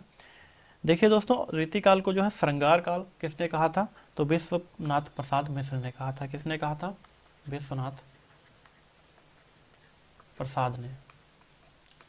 इसी तरह से बात की जाए, कला काल किसने कहा था? तो रमाशंकर शुक्ल ने कहा था। रमाशंकर शुक्ल। अगला प्रश्न देखिएगा,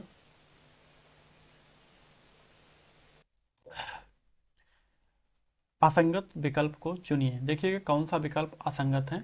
हिंदी साहित्य का दूसरा इतिहास डॉक्टर बच्चन सिंह, हिंदी साहित्य 20वीं शताब्दी बाबू श्याम सुंदर दास। तो यही दोस्तों आपका विकल्प असंगत है।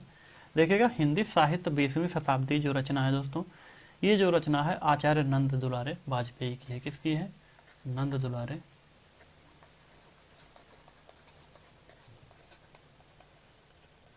वाजपेयी की रचना है। इसकी रचना इन्होंने 1942 ईस्वी में की थी। कब की थी? 1942 ईस्वी में इसकी रचना हुई थी। ठीक है, नंद दुलारे वाजपेयी की कृति है। इसमें दिखाया गया है बाबू श्याम सुंदर दास। तो यही विकल्प आपका असंगत है, बाकी सभी जो है विकल्प आपके सही हैं। तो ऑप्शन नंबर 20 प्रश्न का बिल्कुल सही उत्तर आपका हो जाएगा। चलिए, इनकी जो नंद दुलारे वाजपेयी हैं दोस्तों, इनकी जो अन्य रचनाएं हैं काफ़ी महत्वपूर्ण है, उनको हम सभी लोग देख लेते हैं एक बार। एक है आधुनिक साहित्य। क्या रचना है दोस्तों? आधुनिक साहित्य। इसका प्रकाशन वर्ष 1950 ईस्वी है। कितना है? 1950 ईस्वी। एक है नया नया साहित्य नए प्रश्न। नया साहित्य नए प्रश्न, इसका जो प्रकाशन वर्ष है दोस्तों वो है 1955 ईस्वी। एक दूसरी रचना है रीति और शैली। रीति और शैली, इसका प्रकाशन वर्ष है 1979 ईस्वी। ये तीन रचनाएं काफ़ी महत्वपूर्ण है। चौथी रचना इनकी हिंदी साहित्य 20वीं शताब्दी भी है। अगला प्रश्न देखिएगा, हिंदी साहित्य के आदिकाल को सिद्ध सामंत युग नाम दिया है। किसने नाम दिया है दोस्तों? तो राहुल सांकृत्यायन ने। ऑप्शन नंबर डी प्रश्न का सही उत्तर आपका हो जाएगा। व्याख्या के माध्यम से ये सभी प्रश्न आप सभी लोग पहले ही देख चुके होंगे, क्योंकि हर एक प्रश्न की काफ़ी अच्छी तरह से व्याख्या की जाती है। देखिएगा यहाँ पर राहुल सांकृत्यायन ने जो है आदिकाल को सिद्ध सामंत काल का नाम दिया था। इसी तरह से आदिकाल का जो नाम दिया गया था वो हजारी प्रसाद द्विवेदी ने दिया था। आदिकाल को आदिकाल कहा था। चारण काल जो है रामकुमार वर्मा ने क्या कहा था? चारण काल।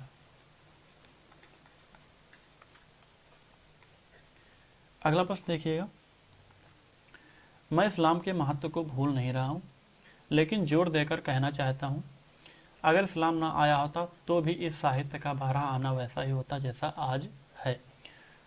हिंदी के भक्ति आंदोलन के संदर्भ में यह कथन किसका है? बताइएगा ये कथन किसका है दोस्तों? सही उत्तर क्या हो जाएगा? तो हजारी प्रसाद द्विवेदी का ये कथन है। देखिए ऑप्शन नंबर बी प्रश्न का सही उत्तर आपका हो जाएगा, ऑप्शन नंबर बी। इनकी एक दोस्तों पुस्तक है जिसका नाम है हिंदी साहित्य की भूमिका। क्या पुस्तक है? देख लीजिएगा, हिंदी साहित्य की भूमिका।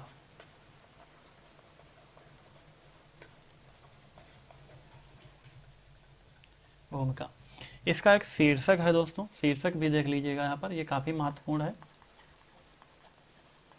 शीर्षक का क्या नाम है? हिंदी साहित्य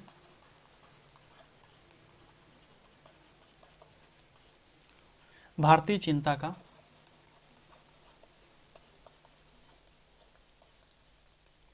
स्वाभाविक विकास।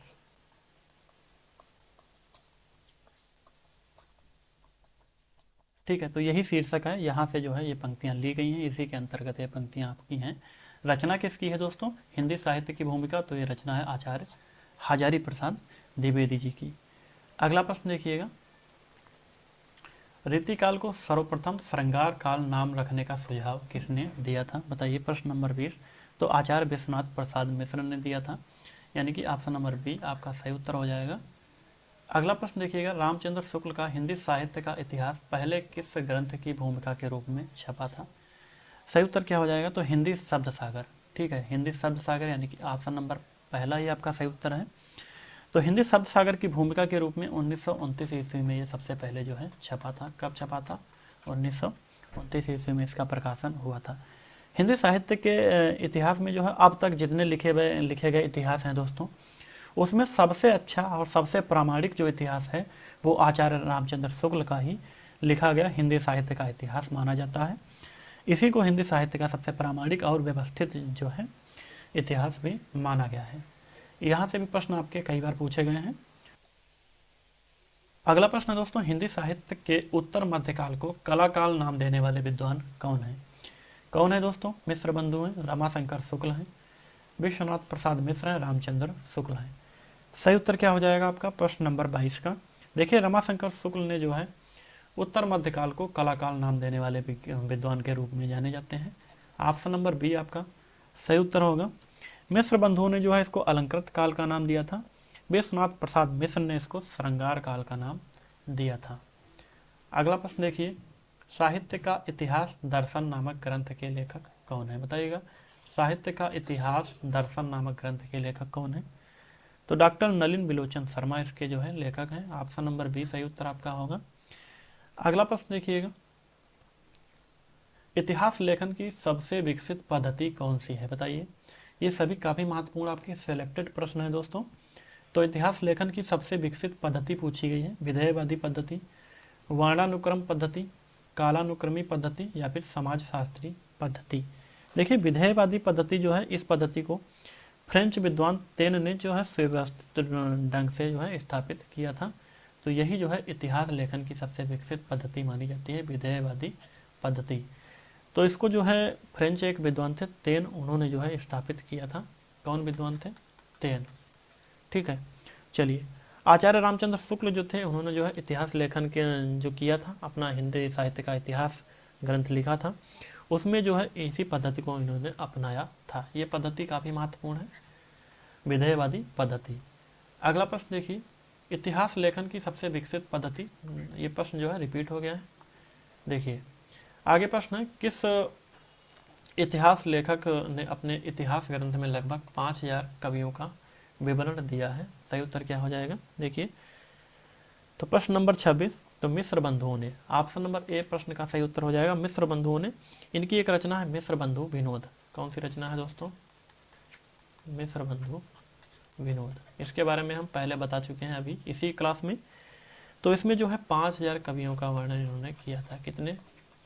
5000 कवियों का वर्णन। ठीक है, ये 4 भाग में है दोस्तों। पहले 3 भाग का प्रकाशन 1913 ईस्वी में हुआ था, जो पहले 3 भाग थे। जो दूसरा दोस्तों भाग बचा था, चौथा भाग जिसको कहेंगे, चौथा जो भाग है उसका प्रकाशन 1934 ईस्वी में इन्होंने किया था। अगला प्रश्न देखिएगा, आचार्य रामचंद्र शुक्ल के अनुसार आदिकाल का समय है, बताइएगा। आचार्य रामचंद्र शुक्ल के अनुसार आदिकाल का जो समय है दोस्तों 1050 से 1350 विक्रमी तक माना जाता है। इसी तरह से भक्ति काल का जो समय सीमा आचार्य रामचंद्र शुक्ल के अनुसार है 1375 से 1700 है। रीति काल का 1700 से 1900 है। गद्य काल जिसको आधुनिक काल कहते हैं वो 1900 से 1984 तक माना गया है। अगला प्रश्न देखिए, निम्नलिखित में से क्या हिंदी साहित्य इतिहास लेखन का आधार या स्रोत नहीं हो सकता है? बताइए क्या नहीं हो सकता है? तो विभिन्न युगों की आंतरिक और बाह्य परिस्थितियों पर प्रकाश डालने वाली सामग्री, रचनाओं का मौखिक उल्लेख। तो बिल्कुल सही उत्तर हो जाएगा दोस्तों, इसका उल्लेख जो है मौखिक उल्लेख है, तो लेखन का आधार या स्रोत ये नहीं हो सकता है। ऑप्शन नंबर बी सही उत्तर हो जाएगा। शिलालेख, साहित्य की प्रकाशित या अप्रकाशित रचनाएं, इन सभी का आधार जो है लेखन हो सकता है। अगला प्रश्न है, हिंदी साहित्य का आरंभ 693 ईस्वी से मानने वाले इतिहासकार इनमें से कौन है? हजारी प्रसाद द्विवेदी, रामचंद्र शुक्ल, डॉक्टर नागेंद्र राम कुमार वर्मा। देखिए दोस्तों, प्रश्न नंबर 29 पूछा गया है, तो डॉक्टर राम कुमार वर्मा है। ठीक है, ये जो है 693 ईस्वी से 1693 ईस्वी तक मानते हैं।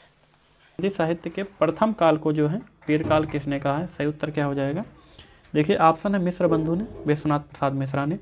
तो हिंदी साहित्य के प्रथम काल को जो है विश्वनाथ प्रसाद मिश्रा ने ही वीर काल का नाम दिया था। ऑप्शन नंबर बी प्रश्न का सही उत्तर आपका हो जाएगा। अगला प्रश्न देखिएगा, अगला प्रश्न है, आदिकाल को जो है आचार्य रामचंद्र शुक्ल ने क्या कहा है? बताइएगा, सही उत्तर क्या हो जाएगा?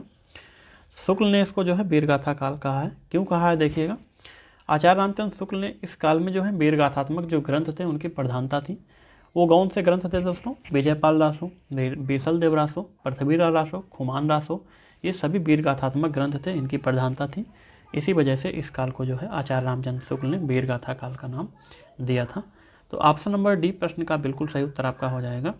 ठीक है, ऑप्शन नंबर डी, वीरगाथा काल का नाम दिया था। अगला प्रश्न देखिएगा,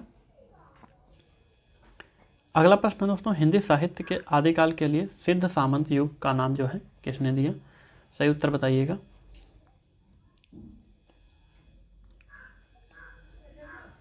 सिद्ध सामंत युग का नाम किसने दिया दोस्तों? तो राहुल सांकृत्यायन ने जो है सिद्ध सामंत युग का नाम दिया था। ऑप्शन नंबर सी सही उत्तर आपका हो जाएगा, राहुल सांकृत्यायन ने। देखिए दोस्तों, यहाँ पर हम लोग बात करें आचार्य रामचंद्र शुक्ल ने इसको क्या कहा है? तो वीरगाथा काल कहा है। इससे पहले आप सभी लोग देख चुके हैं। बाकी राहुल सांकृत्यायन ने इसको सिद्ध सामंत युग का नाम जो है दिया है। ठीक है, चलिए आगे देखिएगा। अगला प्रश्न दोस्तों, आदिकाल को बीजवपन काल का नाम किसने दिया है? बताइएगा, आदिकाल को जो है बीजवपन काल का नाम किसने दिया है? ये काल से संबंधित दोस्तों प्रश्न है। आदिकाल को किसने क्या कहा, ये काफ़ी बार पूछा जाता है। तो बीजवपन काल बताइएगा किसने कहा है दोस्तों? सही उत्तर क्या हो जाएगा? महावीर प्रसाद द्विवेदी ने जो है इसको बीजवपन काल का नाम दिया था। ऑप्शन नंबर डी आपका सही उत्तर हो जाएगा, ठीक है। चलिए अगला प्रश्न देखिएगा, आदिकाल का जो है प्रारंभिक काल के नाम से किसने नामकरण किया है, बताइएगा। आदिकाल को प्रारंभिक काल किसने कहा है, सही उत्तर क्या हो जाएगा, बताइएगा। आदिकाल को प्रारंभिक काल जो है मिस्र बंधुओं ने कहा था, तो ऑप्शन नंबर ए यानी कि मिस्र बंधु बिल्कुल सही उत्तर आपका हो जाएगा। अगला प्रश्न देखिए, आदिकाल के लिए डॉक्टर रामकुमार वर्मा ने कौन सा नाम जो है प्रयोग किया है, बताइए। आदिकाल के लिए जो है रामकुमार वर्मा ने आदिकाल को क्या कहा है, पूछा गया है ये। तो डॉक्टर रामकुमार वर्मा ने जो है आदिकाल को क्या कहा है, चारण और संधिकाल कहा है। क्या कहा है, चारण या फिर संधिकाल। ऑप्शन नंबर सी प्रश्न का सही उत्तर आपका हो जाएगा। देखिए इसी तरह से पूछा गया है, आदिकाल को जो है आदिकाल का नाम किसने दिया, ये काफ़ी महत्वपूर्ण है, बताइएगा। आदिकाल जो इसका नामकरण है दोस्तों किसने दिया है, सही उत्तर क्या हो जाएगा, तो हजारी प्रसाद द्विवेदी, ऑप्शन नंबर ए, ठीक है, हजारी प्रसाद द्विवेदी। चलिए अगला प्रश्न देखिएगा, आचार्य रामचंद्र शुक्ल ने हिंदी साहित्य का आरंभ कब से जो है माना है, बताइएगा। कब से माना है दोस्तों आचार्य रामचंद्र शुक्ल ने हिंदी साहित्य का जो है आरंभ, तो 1050 संवत 1050 से जो है माना है, संवत 1050 से 1375 तक, ठीक है। इसको जो है वीरगाथा काल का समय भी माना जाता है, क्योंकि आचार्य रामचंद्र शुक्ल ने जो है हिंदी साहित्य का जो प्रारंभ था उसको वीरगाथा काल का नाम दिया है। इसमें दोस्तों अपभ्रंश प्रभावित हिंदी रचना कौन सी है, बताइएगा। अपभ्रंश प्रभावित हिंदी रचना भारतेश्वर बाहुबली रास, बिल्कुल सही उत्तर आपका ऑप्शन नंबर ए हो जाएगा। ये जो है अपभ्रंश प्रभावित हिंदी रचना मानी जाती है। देखिए दोस्तों ये रचना जो है ये किसकी है, तो शालिभद्र सूर्य की है। किसकी है, शालिभद्र सूर्य की ये रचना है। रचना वर्ष अगर इसका पूछा जाए तो रचना वर्ष इसका 1184 ईस्वी है, ठीक है, ये रचना वर्ष है। देखिएगा दोस्तों शालिभद्र सूर्य ने जो है ऋषभदेव के दो पुत्र थे, एक था भरतेश्वर और दूसरे थे बाहुबली। इनके जो है संघर्ष की कथा की इसमें रचना की है। छंद की संख्या इसमें 2003 है। कितने छंद हैं दोस्तों, 2003 छंद हैं इसमें, ठीक है, काफ़ी महत्वपूर्ण रचना है। इनकी दूसरी रचना दोस्तों बुद्धिरास है, और पंच पांडव भी इनकी रचना है, पंच पांडव चरित रास, भरतेश्वर बाहुबली रास, ये सभी इनकी रचनाएं हैं। अगला प्रश्न देखिएगा, पंच पांडव चरित रास के रचयिता कौन है, मैंने अभी बताया था, तो सही उत्तर क्या हो जाएगा दोस्तों, Shalibhadra Suri, option number C प्रश्न का सही उत्तर आपका हो जाएगा। इनकी रचना है दोस्तों। अन्य रचनाओं की बात करें तो नेमिनाथ रास, बुद्धि रास, चंदनबाला रास, ये जीवन दया रास, ये सभी इनकी रचनाएं मानी जाती हैं। देखिए अगला प्रश्न है, 11वीं शताब्दी में रचित लोक भाषा काव्य कौन सा है, बताइएगा। सही उत्तर क्या हो जाएगा, जयमयंक जस चंद्रिका, राउर बेल, ढोला मारूरा दूहा, या फिर उक्ति व्यक्ति प्रकरण। देखिए सही उत्तर आपका हो जाएगा ऑप्शन नंबर सी। 11वीं शताब्दी में रचित लोक भाषा काव्य जो है ढोला मारूरा दूहा है। इसकी रचना, इसके रचनाकार की बात करें तो दोस्तों ये जो रचना है ये भी जो है कवि कलोल ने इसको लिखा है। किसने लिखा है, कवि कलोल। इसका रचना वर्ष जो है 11वीं शताब्दी में माना जाता है। देखिए इसमें जो है राजकुमार ढोला और राजकुमारी मारू की जो है प्रेम कथा का वर्णन है। 11वीं शताब्दी में इसकी रचना हुई है। स्पष्ट रूप से इसका जो है जो वर्ष है वो नहीं ज्ञात हुआ है, इसीलिए 11वीं शताब्दी में जो है इसका रचना वर्ष माना जाता है। अगला प्रश्न देखिएगा, शालिभद्र सूर्य को हिंदी का प्रथम कवि किसने माना है, काफ़ी महत्वपूर्ण प्रश्न है। प्रश्न नंबर 12 बताइएगा दोस्तों, डॉक्टर गणपति चंद्रगुप्त ने, डॉक्टर रामकुमार वर्मा ने, या फिर राहुल सांकृत्यायन ने, या फिर आचार्य रामचंद्र शुक्ल ने। देखिए दोस्तों सही उत्तर आपका हो जाएगा डॉक्टर गणपति चंद्रगुप्त ने जो है इनको हिंदी का प्रथम कवि माना है। इन्होंने जो है अपने एक ग्रंथ में हिंदी साहित्य का वैज्ञानिक इतिहास है, इसमें जो है शालिभद्र को हिंदी का प्रथम कवि माना है। ये भी पूछा जा सकता है कि डॉक्टर गणपति चंद्रगुप्त ने किस अपने जो है किस ग्रंथ में इनको जो है हिंदी का प्रथम कवि माना है, तो एक इनका ग्रंथ है हिंदी साहित्य का वैज्ञानिक इतिहास, नोट कर लीजिएगा आप सभी लोग। इसी में जो है इनको हिंदी का प्रथम कवि की संज्ञा दी है। और राहुल सांकृत्यायन ने जो है सरहपा को माना है। देखिएगा सरहपा को जो है हिंदी का प्रथम कवि किसने माना है, राहुल सांकृत्यायन ने, ठीक है। ऐसे ही दोस्तों अगर बात करें हजारी प्रसाद द्विवेदी ने अब्दुल रहीम को माना है, ठीक है। अब्दुल रहीम को किसने माना है, हजारी प्रसाद द्विवेदी ने, ठीक है। इसी तरह से बात करें डॉक्टर रामकुमार वर्मा ने स्वयंभू को माना है, डॉक्टर रामकुमार वर्मा। देखिएगा अगला प्रश्न आपका है, डॉक्टर रामकुमार वर्मा ने हिंदी का प्रथम कवि किसे माना है? आप सभी को पता होगा इससे पहले वाले प्रश्न में, तो स्वयंभू को जो है डॉक्टर रामकुमार वर्मा ने हिंदी का प्रथम कवि माना है। Option number. अगला प्रश्न है दोस्तों, सिद्धों का प्रथम कवि किसे माना जाता है? बताइएगा सिद्धों का प्रथम कवि किसको कहा गया है? देखिएगा सिद्ध कवियों की अगर बात करें तो सबसे पुराने कवि जो है सरहापा को माना गया है। ऑप्शन नंबर ए प्रश्न का सही उत्तर आपका हो जाएगा, किसको? सरहापा को माना गया है। राहुल सांकृत्यायन ने जो है सरहापा को हिंदी का प्रथम कवि भी माना है। देखिए इसके अन्य नाम जो है सरोज ब्रज और राहुल भद्र हैं। जो सरहापा है इनके अन्य नाम भी पूछे जाते हैं, तो राहुल भद्र भी इनका एक नाम है दोस्तों, राहुल भद्र। दूसरा क्या नाम है? सरोज वज्र। ये इनके अन्य नाम हैं दोस्तों। और इनके जो कुल ग्रंथ हैं दोस्तों, सरहापा के कुल ग्रंथ जो है 33 कुल ग्रंथ इन्होंने ग्रंथों की रचना की है। अगला प्रश्न देखिएगा, सरहापा को हिंदी का प्रथम कवि किसने माना? बताइएगा। सही उत्तर क्या हो जाएगा? राहुल सांकृत्यायन, यानी कि ऑप्शन नंबर सी। प्रश्न का सही उत्तर आपका हो जाएगा ऑप्शन नंबर सी। अगला प्रश्न देखिएगा, शाहजहां के प्रवर्तक कौन है? सही उत्तर क्या हो जाएगा? देखिए शाहजहां जो है सरहापा ने इसका प्रवर्तन किया था, तो इसका भी प्रश्न का सही उत्तर हो जाएगा सरहापा, यानी कि ऑप्शन नंबर सी। ठीक है, अगला प्रश्न देखिएगा। अगला प्रश्न आपका है, सिद्धों की संख्या कितनी मानी जाती है? बताइएगा सिद्धों की संख्या कितनी मानी जाती है दोस्तों? सही उत्तर क्या हो जाएगा? 65, 75, 82 या फिर 84। देखिए सिद्ध जो थे उनकी संख्या दोस्तों 84 मानी जाती है। इसमें जो है 80 पुरुष थे। पुरुष कितने थे? 80 जो है पुरुष थे और 4 स्त्री थी। ठीक है, 80 पुरुष और 4 स्त्री थी।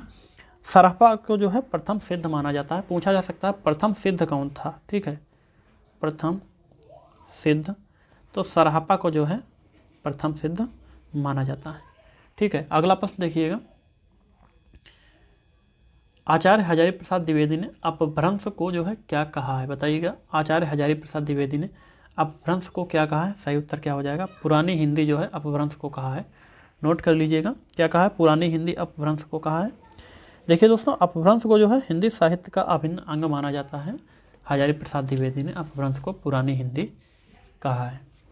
अगला प्रश्न देखिएगा,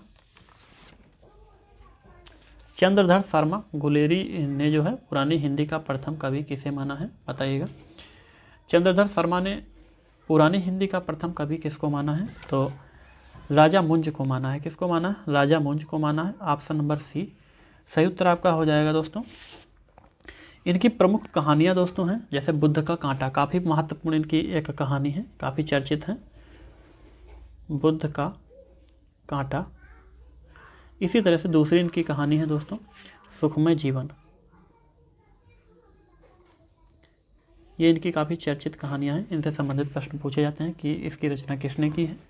देखिए 1902 में इन्होंने एक मासिक पत्र का भी जो है संपादन किया था। 1902 ईस्वी में एक मासिक पत्र था इनका, जिसका क्या नाम था? समालोचक। समालोचक, इसका संपादन इन्होंने 1902 ईस्वी में किया था। ये एक ऐसा पत्र था, तो मासिक पत्र था। ठीक है, अगला प्रश्न देखिएगा। अगला प्रश्न है दोस्तों, अपभ्रंश भाषा के प्रथम महाकवि कौन है? बताइएगा प्रथम महाकवि कौन है? नोट कर लीजिएगा। अपभ्रंश के जो है प्रथम महाकवि स्वयंभू को माना जाता है। Option number B. अगला प्रश्न देखिएगा। अगला प्रश्न है, स्वयंभू की रचना कौन सी है? इसमें से बताइएगा स्वयंभू की रचना कौन सी है? महापुराण, जयकुमार चरिव, जसार चरिव या फिर पौम चरिव।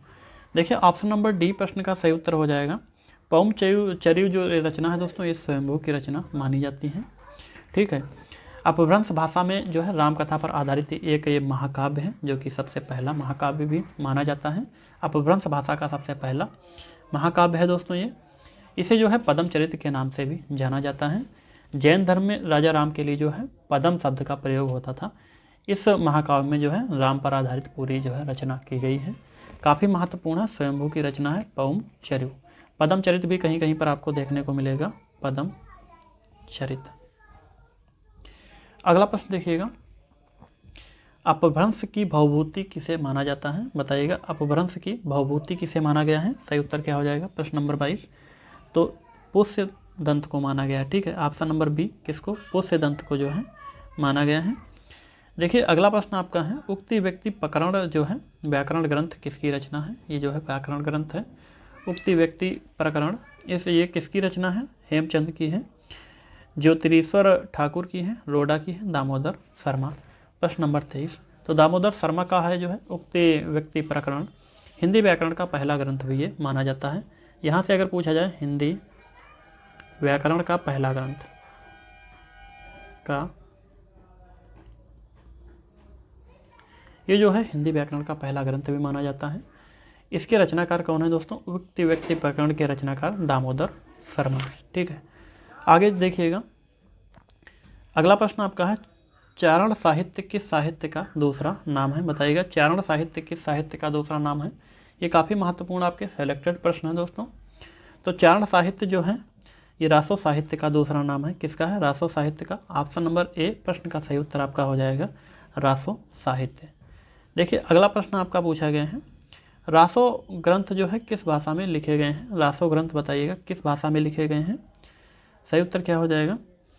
देखिएगा रासो ग्रंथ जो इसकी रचना है दोस्तों, अगर भाषा की बात करें तो इसमें अनेक विद्वानों के अलग अलग मत हैं। देखो रासो की रचना जो है अपभ्रंश में भी मानी गई है, रासो की रचना जो है डिंगल भाषा में भी मानी गई है। रासो ग्रंथ जो थे इनकी भाषा डिंगल में भी मानी गई है।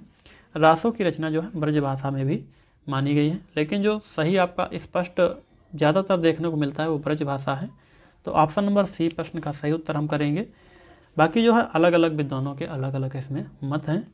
देखिए अगला प्रश्न आपका पूछा गया है, महापुराण रचना के रचनाकार कौन है? बताइएगा। महापुराण रचना है, काफ़ी प्रसिद्ध और महत्वपूर्ण रचना है दोस्तों। बताइए इसके रचनाकार कौन है दोस्तों? सही उत्तर क्या हो जाएगा? पोष्यदंत की रचना है, ऑप्शन नंबर डी। देखिए अगला प्रश्न है, खड़ी बोली में पहले काव्य सर्जन करने वाले कवि कौन है? सही उत्तर क्या हो जाएगा? बताइएगा। खड़ी बोली में सबसे पहले जो है काव्य सर्जन करने वाले कवि कौन है? देखिए मलिक मोहम्मद जायसी, सूरदास, अमीर खुसरो या फिर तुलसीदास। सही उत्तर क्या हो जाएगा दोस्तों?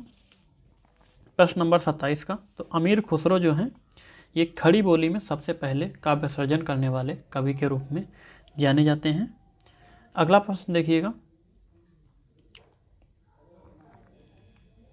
आदिकाल में पहेलियाँ एवं मुकरियों की रचना करने वाले कवि कौन है? बताइएगा। आदिकाल में जो है पहेलियाँ और मुकरियों की रचना करने वाले कवि कौन है? सही उत्तर क्या हो जाएगा? देखिए किसकी रचना है पूछा गया है, प्रश्न नंबर 28। तो अमीर खुसरो की रचना है, यानी कि ऑप्शन नंबर बी। ठीक है, पहेलियाँ एवं मुकरियाँ ये अमीर खुसरो की रचना है। अगला प्रश्न देखिएगा, राउरबेल किस प्रकार की रचना है? बताइएगा। राउरबेल जो है वो किस प्रकार की रचना है? सही उत्तर क्या हो जाएगा? ये एक चंपू काव्य है। क्या है दोस्तों? चंपू काव्य है। तो इसमें जो है गद्य पद्य दोनों की रचना, दोनों प्रकार से रचना की जाती है। तो गद्य पद्य मिश्रित जो है एक चंपू काव्य है राउरबेल। राउरबेल जो है काफ़ी महत्वपूर्ण रचना है। ये रोडा कवि की है। किसकी है दोस्तों? रोडा कवि की है। ठीक है, रोडा कवि की ये रचना है। साहित्य के 700 से 1400 ईस्वी के कालखंड को ग्रियर्सन ने क्या नाम दिया है? सही उत्तर क्या हो जाएगा? चारण काल। ठीक है, 700 ईस्वी से 1400 ईस्वी के कालखंड को ग्रियर्सन ने चारण काल का नाम दिया है। इसी तरह से अगर मिस्र बंधुओं की बात की जाए तो उन्होंने जो है 643 ईस्वी से 1387 ईस्वी तक के कालखंड को जो है आरंभिक काल माना है। आरंभिक काल।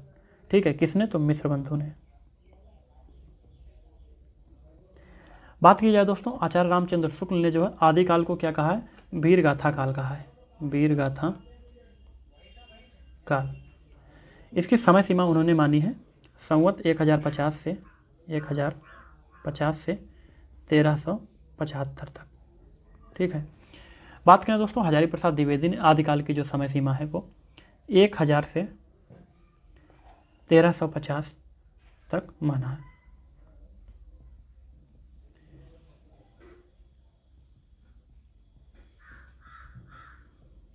चलिए अगला प्रश्न देखिएगा। अगला प्रश्न दोस्तों, पौम चरिव जो है किसकी रचना है? काफ़ी महत्वपूर्ण है। बताइएगा पौम चरिव ये किसकी रचना है? सही उत्तर क्या हो जाएगा? तो जैन कवि स्वयंभू की रचना है। ऑप्शन नंबर बी बिल्कुल सही उत्तर आपका हो जाएगा, ऑप्शन नंबर बी। पौम चरिव जो है ये स्वयंभू की रचना है। ये जो है रामकथा पर आधारित एक महाकाव्य है। क्या है? तो महाकाव्य है, एक महाकाव्य है, रामकथा पर आधारित है। इसे जो है अपभ्रंश भाषा का पहला प्रबंध महाकाव्य माना जाता है। अपभ्रंश भाषा का जो है ये पहला महाकाव्य माना जाता है।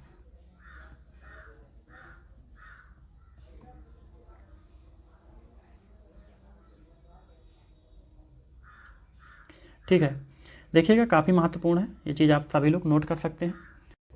अगला प्रश्न देखिएगा,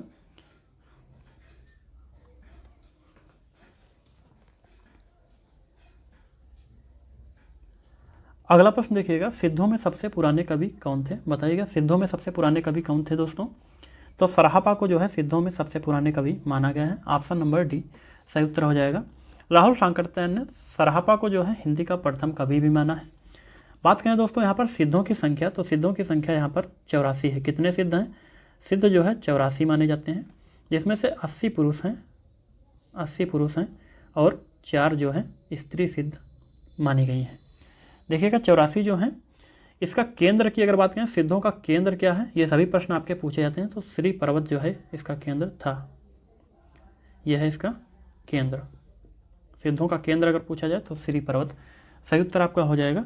देखिए सरोज वज्र और राहुल भद्र जो है सराहपा के 2 नाम अन्य हैं, इनके नाम भी कभी कभी पूछे जाते हैं। तो सरोज वज्र एक नाम है, दूसरा नाम है दोस्तों राहुल भद्र।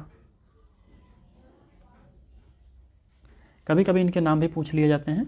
तो सराहपा को जो है बौद्ध धर्म की वज्रयान और सहजयान शाखा का प्रवर्तक भी माना गया है। ये सभी सराहपा से संबंधित काफ़ी महत्वपूर्ण पॉइंट हैं, नोट कर सकते हैं आप लोग। अगला प्रश्न देखिएगा, अगला प्रश्न है दोस्तों, वीर गाथा कालीन रासो काव्य में किस विषय का वर्णन नहीं किया गया है? बताइए सही उत्तर क्या हो जाएगा। वीर गाथा कालीन रासो काव्य में जो है किस विषय का वर्णन नहीं किया गया है? तो आश्रयदाताओं की अतिरंजना पूर्ण जो है वर्णन, इतिहास और कल्पना का सम्मिश्रण, कृष्ण लीला का प्रतिपादन। बिल्कुल सही उत्तर आपका हो जाएगा। कृष्ण लीला का प्रतिपादन जो है इस विषय का वर्णन बिल्कुल भी वीर गाथा कालीन रासो काव्य में नहीं किया गया। युद्धों का सजीव वर्णन खूब अच्छी तरह से किया गया है। अगला प्रश्न दोस्तों, बीसल देव रासो ग्रंथ के रचनाकार कौन है? बताइएगा बीसल देव रासो ग्रंथ के रचनाकार कौन है? सही उत्तर क्या हो जाएगा।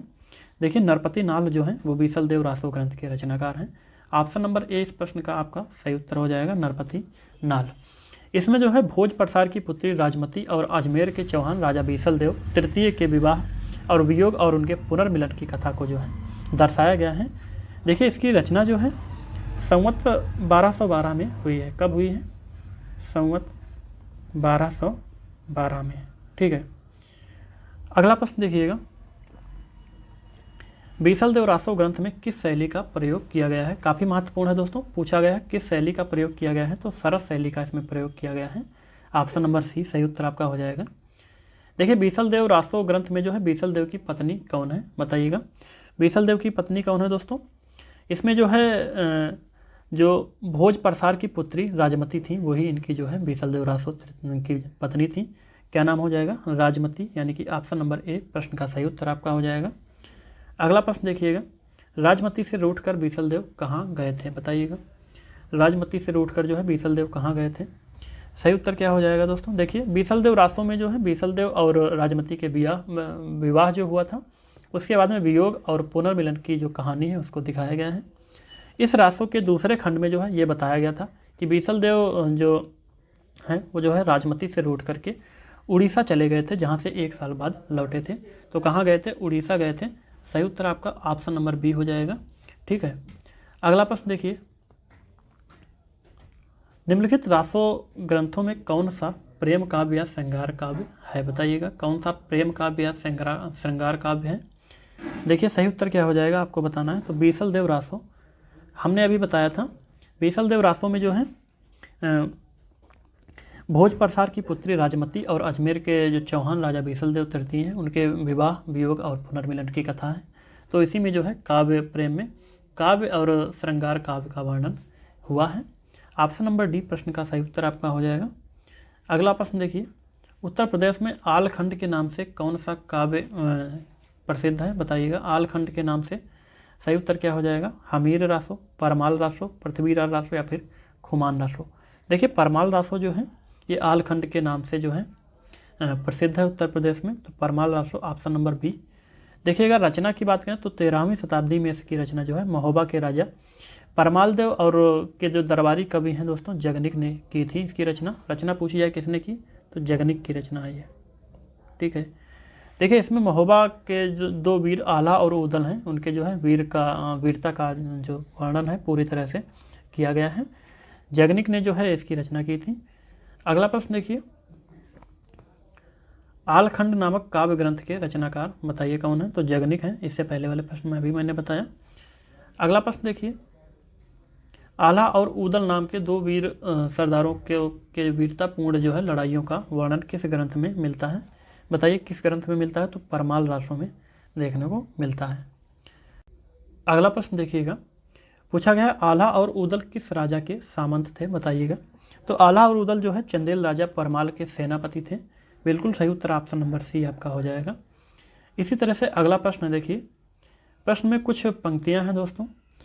पंक्तियां हैं 12 बरस लव कुकर जीवे 16 लव जिए सियार बरस 18 छत्री जीवे आगे जीवे को धिक्कार। यह पंक्ति जो है किस ग्रंथ से ली गई है, बताइए दोस्तों किस ग्रंथ से ली गई है। प्रश्न नंबर 14, सही उत्तर क्या हो जाएगा आपका, परमाल जो है रासो ग्रंथ से ली गई है। ऑप्शन नंबर बी बिल्कुल सही उत्तर आपका हो जाएगा, परमाल रासो। अगला प्रश्न देखिए, वीर गाथा काल के प्रसिद्ध प्रबंध काव्य का नाम क्या है, बताइए। वीर गाथा काल के प्रसिद्ध प्रबंध काव्य का नाम दोस्तों पृथ्वीराज रासो है। बिल्कुल सही उत्तर ऑप्शन नंबर बी आपका हो जाएगा। देखिए इसके रचनाकार की बात करें तो चंद बरदाई इसके रचनाकार हैं। कौन रचनाकार हैं, चंद बरदाई। ठीक है, चंद बरदाई की रचना है, हिंदी का पहला महाकाव्य माना जाता है और वीर रस का जो है सर्वश्रेष्ठ ये महाकाव्य माना जाता है। अगला प्रश्न देखिएगा, पृथ्वीराज रासो ग्रंथ के रचनाकार कौन है, बताइएगा।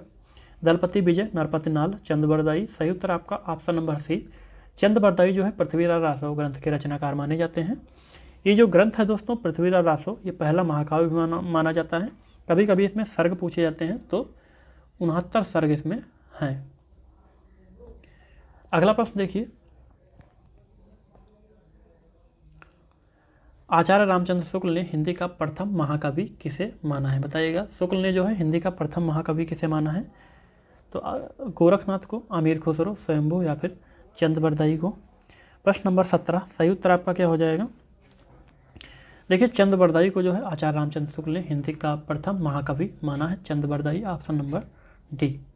और इनका जो ग्रंथ है दोस्तों चंद बरदाई का पृथ्वीराज रासो, इसको जो है हिंदी का प्रथम महाकाव्य भी माना गया है। अगला प्रश्न है दोस्तों, पृथ्वीराज रासो को हिंदी का प्रथम महाकाव्य कहने वाले आलोचक कौन है, सही उत्तर हो जाएगा आचार्य रामचंद्र शुक्ल। अगला प्रश्न है दोस्तों, चंद बरदाई किसके दरबारी कवि थे, बताइएगा। चंद बरदाई किसके दरबारी कवि थे, तो महाराणा पृथ्वीराज चौहान के जो है दरबारी कवि थे चंद बरदाई। सही उत्तर ऑप्शन नंबर डी हो जाएगा। अगला प्रश्न देखिए, पृथ्वीराज चौहान किसके प्रति अनुरक्त थे, बताइए क्या किसके प्रति अनुरक्त थे, तो कन्नौज के राजा जयचंद की बेटी संयोगिता के प्रति जो है अनुरक्त थे। सही उत्तर ऑप्शन नंबर सी हो जाएगा। इसी तरह से अगला प्रश्न आपका है, पृथ्वीराज रासो में पृथ्वीराज के पिता कौन है, बताइएगा। पृथ्वीराज रासो में पृथ्वीराज के पिता कौन है, सोमेश्वर इनका नाम था दोस्तों, ऑप्शन नंबर बी सोमेश्वर सही उत्तर आपका हो जाएगा। अगला प्रश्न, पृथ्वीराज रासो में कितने पृष्ठों का ग्रंथ है, बताइएगा। पृथ्वीराज रासो जो है ये कितने पृष्ठों का ग्रंथ है, तो इसमें जो है 2500 पृष्ठ हैं, यानी कि ऑप्शन नंबर सी सही उत्तर हो जाएगा, और 69 सर्ग हैं। ठीक है, अगला प्रश्न देखिए, पृथ्वीराज रासो में कितने सर्ग हैं पूछा गया, तो 69 सर्ग हैं दोस्तों। ये सभी काफ़ी महत्वपूर्ण प्रश्न आपके हैं, पूछे जा सकते हैं इसी तरह के। तो पृथ्वीराज रासो में किस रस का प्रयोग किया गया है, आप सभी को पता होगा जो है वीर रस का प्रयोग इसमें किया गया है। किस रस का प्रयोग किया गया है, वीर रस। अगला प्रश्न देखिए,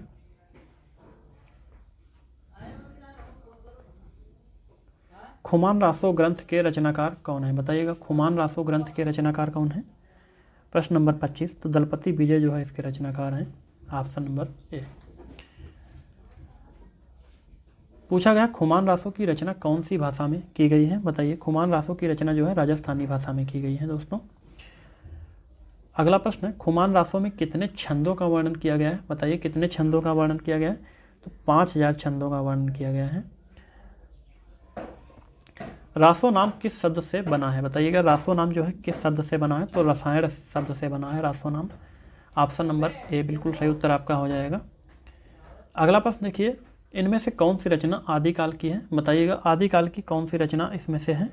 प्रश्न नंबर 29, तो कीर्ति लता जो रचना है दोस्तों ये आदिकाल की रचना है। ये किसकी है रचना, तो विद्यापति की रचना है। ठीक है, विद्यापति की रचना है कीर्ति लता।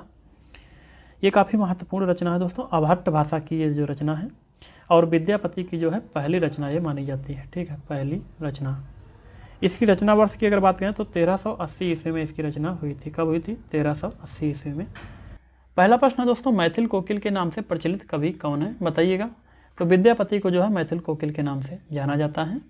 देखिए इनका जन्म 1352 ईस्वी को हुआ था। कब हुआ था, 1352 ईस्वी को इनका जन्म हुआ था, 1448 ईस्वी को इनकी मृत्यु हुई थी। इनसे संबंधित जितने भी महत्वपूर्ण पॉइंट हैं हम सभी लोग देखेंगे। देखिए मैथिली और संस्कृत भाषा के ये कवि जो हैं माने जाते हैं। किस भाषा के, मैथिली और संस्कृत। इनको जो है शैव संप्रदाय के कवि माना जाता है। काफ़ी बार पूछा गया है किस संप्रदाय के कवि हैं, तो शैव संप्रदाय के कवि इनको जो है माना जाता है। देखिए दोस्तों इनको जो है मैथिल कोकिल किसने कहा था, तो अयोध्या सिंह हरिऔध ने। अयोध्या सिंह हरिऔध ने इनको मैथिल कोकिल के नाम से कहा था। इनकी मुख्यतः रचनाएं जो हैं दोस्तों मैथिल भाषा में देखने को मिलती हैं, इसीलिए इनको मैथिल कोकिल कहा गया था। अब देख लेते हैं इनकी रचनाएं। तो कीर्ति लता और इनकी कीर्ति पताका दो काफ़ी महत्वपूर्ण रचनाएं हैं। कीर्ति लता, एक है कीर्ति पताका। ये काफ़ी महत्वपूर्ण रचना है दोस्तों, अभाट्ट भाषा की रचनाएं हैं। एक इनकी रचना है दोस्तों पदावली, ये तो बहुत महत्वपूर्ण है। पदावली ये जो है मैथिली भाषा की है रचना, मैथिली भाषा। काफ़ी बार पूछा जाता है कि किस रचना के लिए इनको मैथिल कोकिल जो है कहा गया था, तो पदावली जो रचना है इसीलिए इनको जो है इसी रचना के लिए इनको मैथिल कोकिल के नाम से कहा गया था। और किसने कहा था, तो अयोध्या सिंह हरिऔध ने। ये काफ़ी महत्वपूर्ण पॉइंट है इनसे संबंधित। अगला प्रश्न देखिएगा दोस्तों, पूछा गया विद्यापति इनमें से किस रचना के आधार पर मैथिल कोकिल कहलाए। सही उत्तर क्या हो जाएगा, देखिए पदावली के आधार पर जो है इनको मैथिल कोकिल कहा गया था, तो ऑप्शन नंबर ए बिल्कुल सही उत्तर हो जाएगा। ये रचना इनकी जो है मैथिली भाषा की रचना है। 14वीं सदी में इस की जो है रचना की गई थी। किस सदी में, तो 14वीं सदी में। इसमें जो है राधा कृष्ण के प्रेम, भक्ति और प्रकृति का वर्णन इन्होंने किया था। काफ़ी महत्वपूर्ण रचना है इनकी। अगला प्रश्न देखिए, विद्यापति किसके दरबारी कवि थे, बताइएगा। दोस्तों विद्यापति जो है किसके दरबारी कवि थे, राज सिंह के, विराट सिंह, यशवंत सिंह या फिर शिव सिंह। देखिए विद्यापति जो है दोस्तों वो राजा शिव सिंह के दरबारी कवि थे। ऑप्शन नंबर डी प्रश्न का सही उत्तर हो जाएगा। ये जो है दो राजा के दरबारी कवि थे। इसके अलावा एक कीर्ति सिंह राजा हैं, कीर्ति सिंह और शिव सिंह राजा के दरबारी कवि थे। सबसे पहले जो है कीर्ति सिंह राजा के दरबारी कवि थे, उसके बाद में शिव सिंह राजा के दरबारी कवि ये थे। अगला प्रश्न देखिए, विद्यापति के पद जो है किस भाषा में रचित हैं, बताइएगा किस भाषा में रचित हैं। तो अधिकतर जो इनके पद हैं दोस्तों मैथिली भाषा में देखने को मिलते हैं, तो सही उत्तर आपका हो जाएगा ऑप्शन नंबर सी। देखिए प्रमुख रचनाओं की अगर बात करें तो मैंने बताया था प्रश्न नंबर 1 में कीर्ति लता और कीर्ति पताका दो रचनाएं अभाट्ट भाषा की। एक रचना इनकी काफ़ी महत्वपूर्ण है जिसका नाम है पदावली, तो वो रचना जो है मैथिली भाषा की है। अगला प्रश्न देखिए, सेव सर्वस्व सार किसकी रचना है, बताइएगा। सेव सर्वस्व सार ये किसकी रचना है दोस्तों, सही उत्तर क्या हो जाएगा। देखिए महाकवि विद्यापति ठाकुर की ये रचना है दोस्तों, ऑप्शन नंबर बी सही उत्तर आपका हो जाएगा। राजा पदम सिंह की पत्नी जो है विश्वास देवी थी, उनकी आज्ञा से इस ग्रंथ को इन्होंने लिखा था। ये ग्रंथ काफ़ी महत्वपूर्ण है इनका। तो इसको जो है शंभु वाक्यावली भी कहा जाता है। क्या कहा जाता है, शंभु वाक्यावली दूसरा नाम है इसका, पूछ लिया जाता है। दोस्तों इस ग्रंथ में जो है भगवान शिव की पूजा से जुड़े जितने भी सभी विधि विधान हैं उनका वर्णन जो है इन्होंने किया था। ये किसकी रचना है, तो विद्यापति की रचना है। सेव सर्वस्व सार, इसका दूसरा नाम क्या है, शंभु वाक्यावली। अगला प्रश्न देखिए, आदिकाल को जो है संक्रांति काल का नाम किसने दिया, बताइए। आदिकाल को जो है संक्रांति काल का नाम किसने दिया, सही उत्तर क्या हो जाएगा। तो आदिकाल को जो है संक्रांति काल का नाम राम प्रसाद मिश्रा ने दिया था। ऑप्शन नंबर बी प्रश्न का सही उत्तर हो जाएगा। देखिए आदिकाल को आधार काल किसने कहा, तो मोहन अवस्थी और सुमन राजे ने। आधार काल अगर पूछा जाए, आधार काल मोहन अवस्थी और सुमन राजे। इसी तरह से अगर पूछा जाए आदिकाल को अंधकार काल किसने कहा? अंधकार काल, तो अंधकार काल कहा है पृथ्वीनाज कमल ने।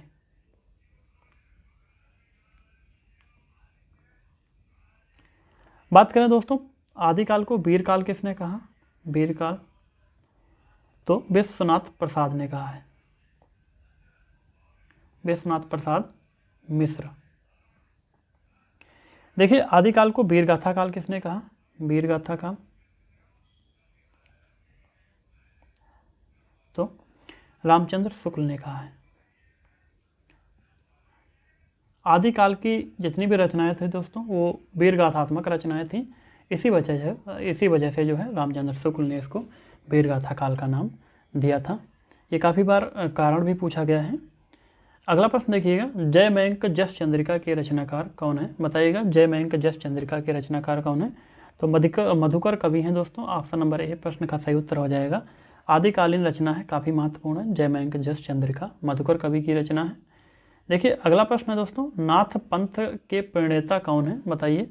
नाथ पंथ के प्रणेता जो है दोस्तों वो गोरखनाथ हैं। ऑप्शन नंबर डी सही उत्तर आपका हो जाएगा। देखिए नाथ पंथ जो है इससे संबंधित अन्य जो महत्वपूर्ण पॉइंट हैं अगले प्रश्न में आप सभी को देखने को मिलेंगे। अगला प्रश्न है दोस्तों, नाथों की कुल संख्या कितनी मानी गई है? बताइएगा 6, 9, 12 या फिर 14। तो नाथों की कुल संख्या दोस्तों 9 है। ऑप्शन नंबर बी प्रश्न का सही उत्तर हो जाएगा। देखिए नाथ संप्रदाय की स्थापना जो है गोरखनाथ ने की थी। किसने? गोरखनाथ ने। तो पूछा जाए नाथ संप्रदाय के जो संस्थापक हैं वो कौन है? तो गोरखनाथ सही उत्तर आपका हो जाएगा। देखिए इसमें 9 नाथ थे दोस्तों, और नाथ पंथ में जो है गोरखनाथ ने 12 शाखाएं भी स्थापित की थी जिनको 12 पंथी कहा जाता था। क्या कहा जाता था? 12 पंथी। अगला प्रश्न देखिएगा, गोरखवाणी के रचनाकार कौन है? बताइए गोरखवाणी के रचनाकार कौन है? सही उत्तर हो जाएगा गोरक्षनाथ, यानी कि ऑप्शन नंबर ए प्रश्न का सही उत्तर आपका हो जाएगा। देखिए हिंदी के जो मशहूर लेखक थे डॉक्टर पीताम्बर, इन्होंने जो है गोरखवाणी जो रचना थी दोस्तों इसका संकलन किया था 1942 ईस्वी में। वर्ष 1942 ईस्वी में इसका जो है संकलन किया गया था। किसके द्वारा? तो डॉक्टर पीताम्बर के द्वारा। और हिंदी साहित्य सम्मेलन में जो है इसका प्रकाशन हुआ था वर्ष 1942 में। किसमें? हिंदी साहित्य सम्मेलन में। ये जो है गोरखनाथ की जो रचनाएं थी उनका संकलन करते थे दोस्तों। इसमें पदों की संख्या 275 पद हैं, 275 पद हैं। अगला प्रश्न दोस्तों, गोरखनाथ के गुरु कौन थे? बताइए गोरखनाथ के गुरु कौन थे? तो मत्स्येंद्र नाथ को जो है गोरखनाथ के गुरु माना जाता है। गोरखनाथ जो थे दोस्तों मत्स्येंद्र नाथ के मानस पुत्र के रूप में भी जाने जाते थे, मानस पुत्र। अगला प्रश्न देखिए, नाथ संप्रदाय में हठ योग का क्या अर्थ है? बताइए नाथ संप्रदाय में जो है हठ योग का क्या अर्थ है? तो सूर्य और चंद्र का योग। ऑप्शन नंबर डी प्रश्न का सही उत्तर आपका हो जाएगा। अगला प्रश्न दोस्तों, हठ योग के प्रवक्ता कौन थे? बताइए हठ योग के प्रवक्ता कौन थे? सही उत्तर आपका हो जाएगा गोरखनाथ। देखिए गोरखनाथ को हठ योग का प्रवक्ता माना जाता है। ये जो है नाथ संप्रदाय जो था उसके संस्थापक के रूप में भी जाने जाते हैं। तो हठ योग है जो इसका उपदेश जो है सबसे पहले भगवान शिव ने पार्वती को दिया था, उसके बाद में मत्स्येंद्र नाथ को जो है इसका उपदेश मिला था। इसके बाद में इनके शिष्य जो है हठ योग के प्रवक्ता बने थे, गोरखनाथ जिनका नाम है। ऑप्शन नंबर बी सही उत्तर आपका हो जाएगा। देखिए सिद्धों की साधना में शून्य का पूरक तत्व क्या था? बताइए सिद्धों की साधना में शून्य का पूरक तत्व क्या था? सही उत्तर आपका हो जाएगा ऑप्शन नंबर डी ज्ञान। कहीं कहीं पर वज्र को भी सही उत्तर बताया गया है, लेकिन अधिकतर आपका जो है सही उत्तर ज्ञान रहेगा। अगला प्रश्न देखिए, सिद्ध कवियों द्वारा प्रयुक्त भाषा को क्या कहा जाता है? बताइए सिद्ध कवियों द्वारा प्रयुक्त भाषा को जो है संध्या कहा जाता है, संध्या भाषा। सही उत्तर आपका ऑप्शन नंबर डी हो जाएगा। ये सभी काफ़ी महत्वपूर्ण प्रश्न हैं आपके। अगला प्रश्न दोस्तों, श्रावकाचार की रचना किसने की है? बताइएगा ये किसकी रचना है? श्रावकाचार। सही उत्तर क्या हो जाएगा? जैन आचार्य जो है देवसेन की रचना है। ऑप्शन नंबर ए बिल्कुल सही उत्तर हो जाएगा। ये जो है 250 दोहे इसमें देखने को मिलते हैं। कितने दोहे हैं? तो 250 दोहे इसमें हैं। ठीक है, श्रावक धर्म का इसमें वर्णन किया गया है। किस धर्म का? श्रावक धर्म का। श्रावक धर्म का इसमें वर्णन किया गया है। इस ग्रंथ की रचना की बात करें दोस्तों तो 933 ईस्वी में इसकी रचना जो है हुई थी। कब हुई थी? तो 933 ईस्वी में। अगला प्रश्न देखिए, अभट्ट को पुरानी हिंदी किसने कहा है? बताइए, अभट्ट को पुरानी हिंदी किसने कहा है? तो चंद्रधर शर्मा गुलेरी ने जो है अभट्ट को पुरानी हिंदी कहा है। अगला प्रश्न देखिएगा, प्रश्न नंबर 18, चर्यापद किसकी रचना है? पूछा गया है। चर्यापद किसकी रचना है दोस्तों? तो ये जो है सबरपा की रचना है। किसकी है? सबरपा की है। ऑप्शन नंबर डी बिल्कुल सही उत्तर हो जाएगा। डिंगल शैली का प्रयोग जो है किस साहित्य में देखने को मिलता है? बताइएगा। डिंगल शैली का जो प्रयोग है दोस्तों वो किस साहित्य में देखने को मिलता है? तो रासो साहित्य में देखने को मिलता है। देखिए, डिंगल शैली जो है क्या है?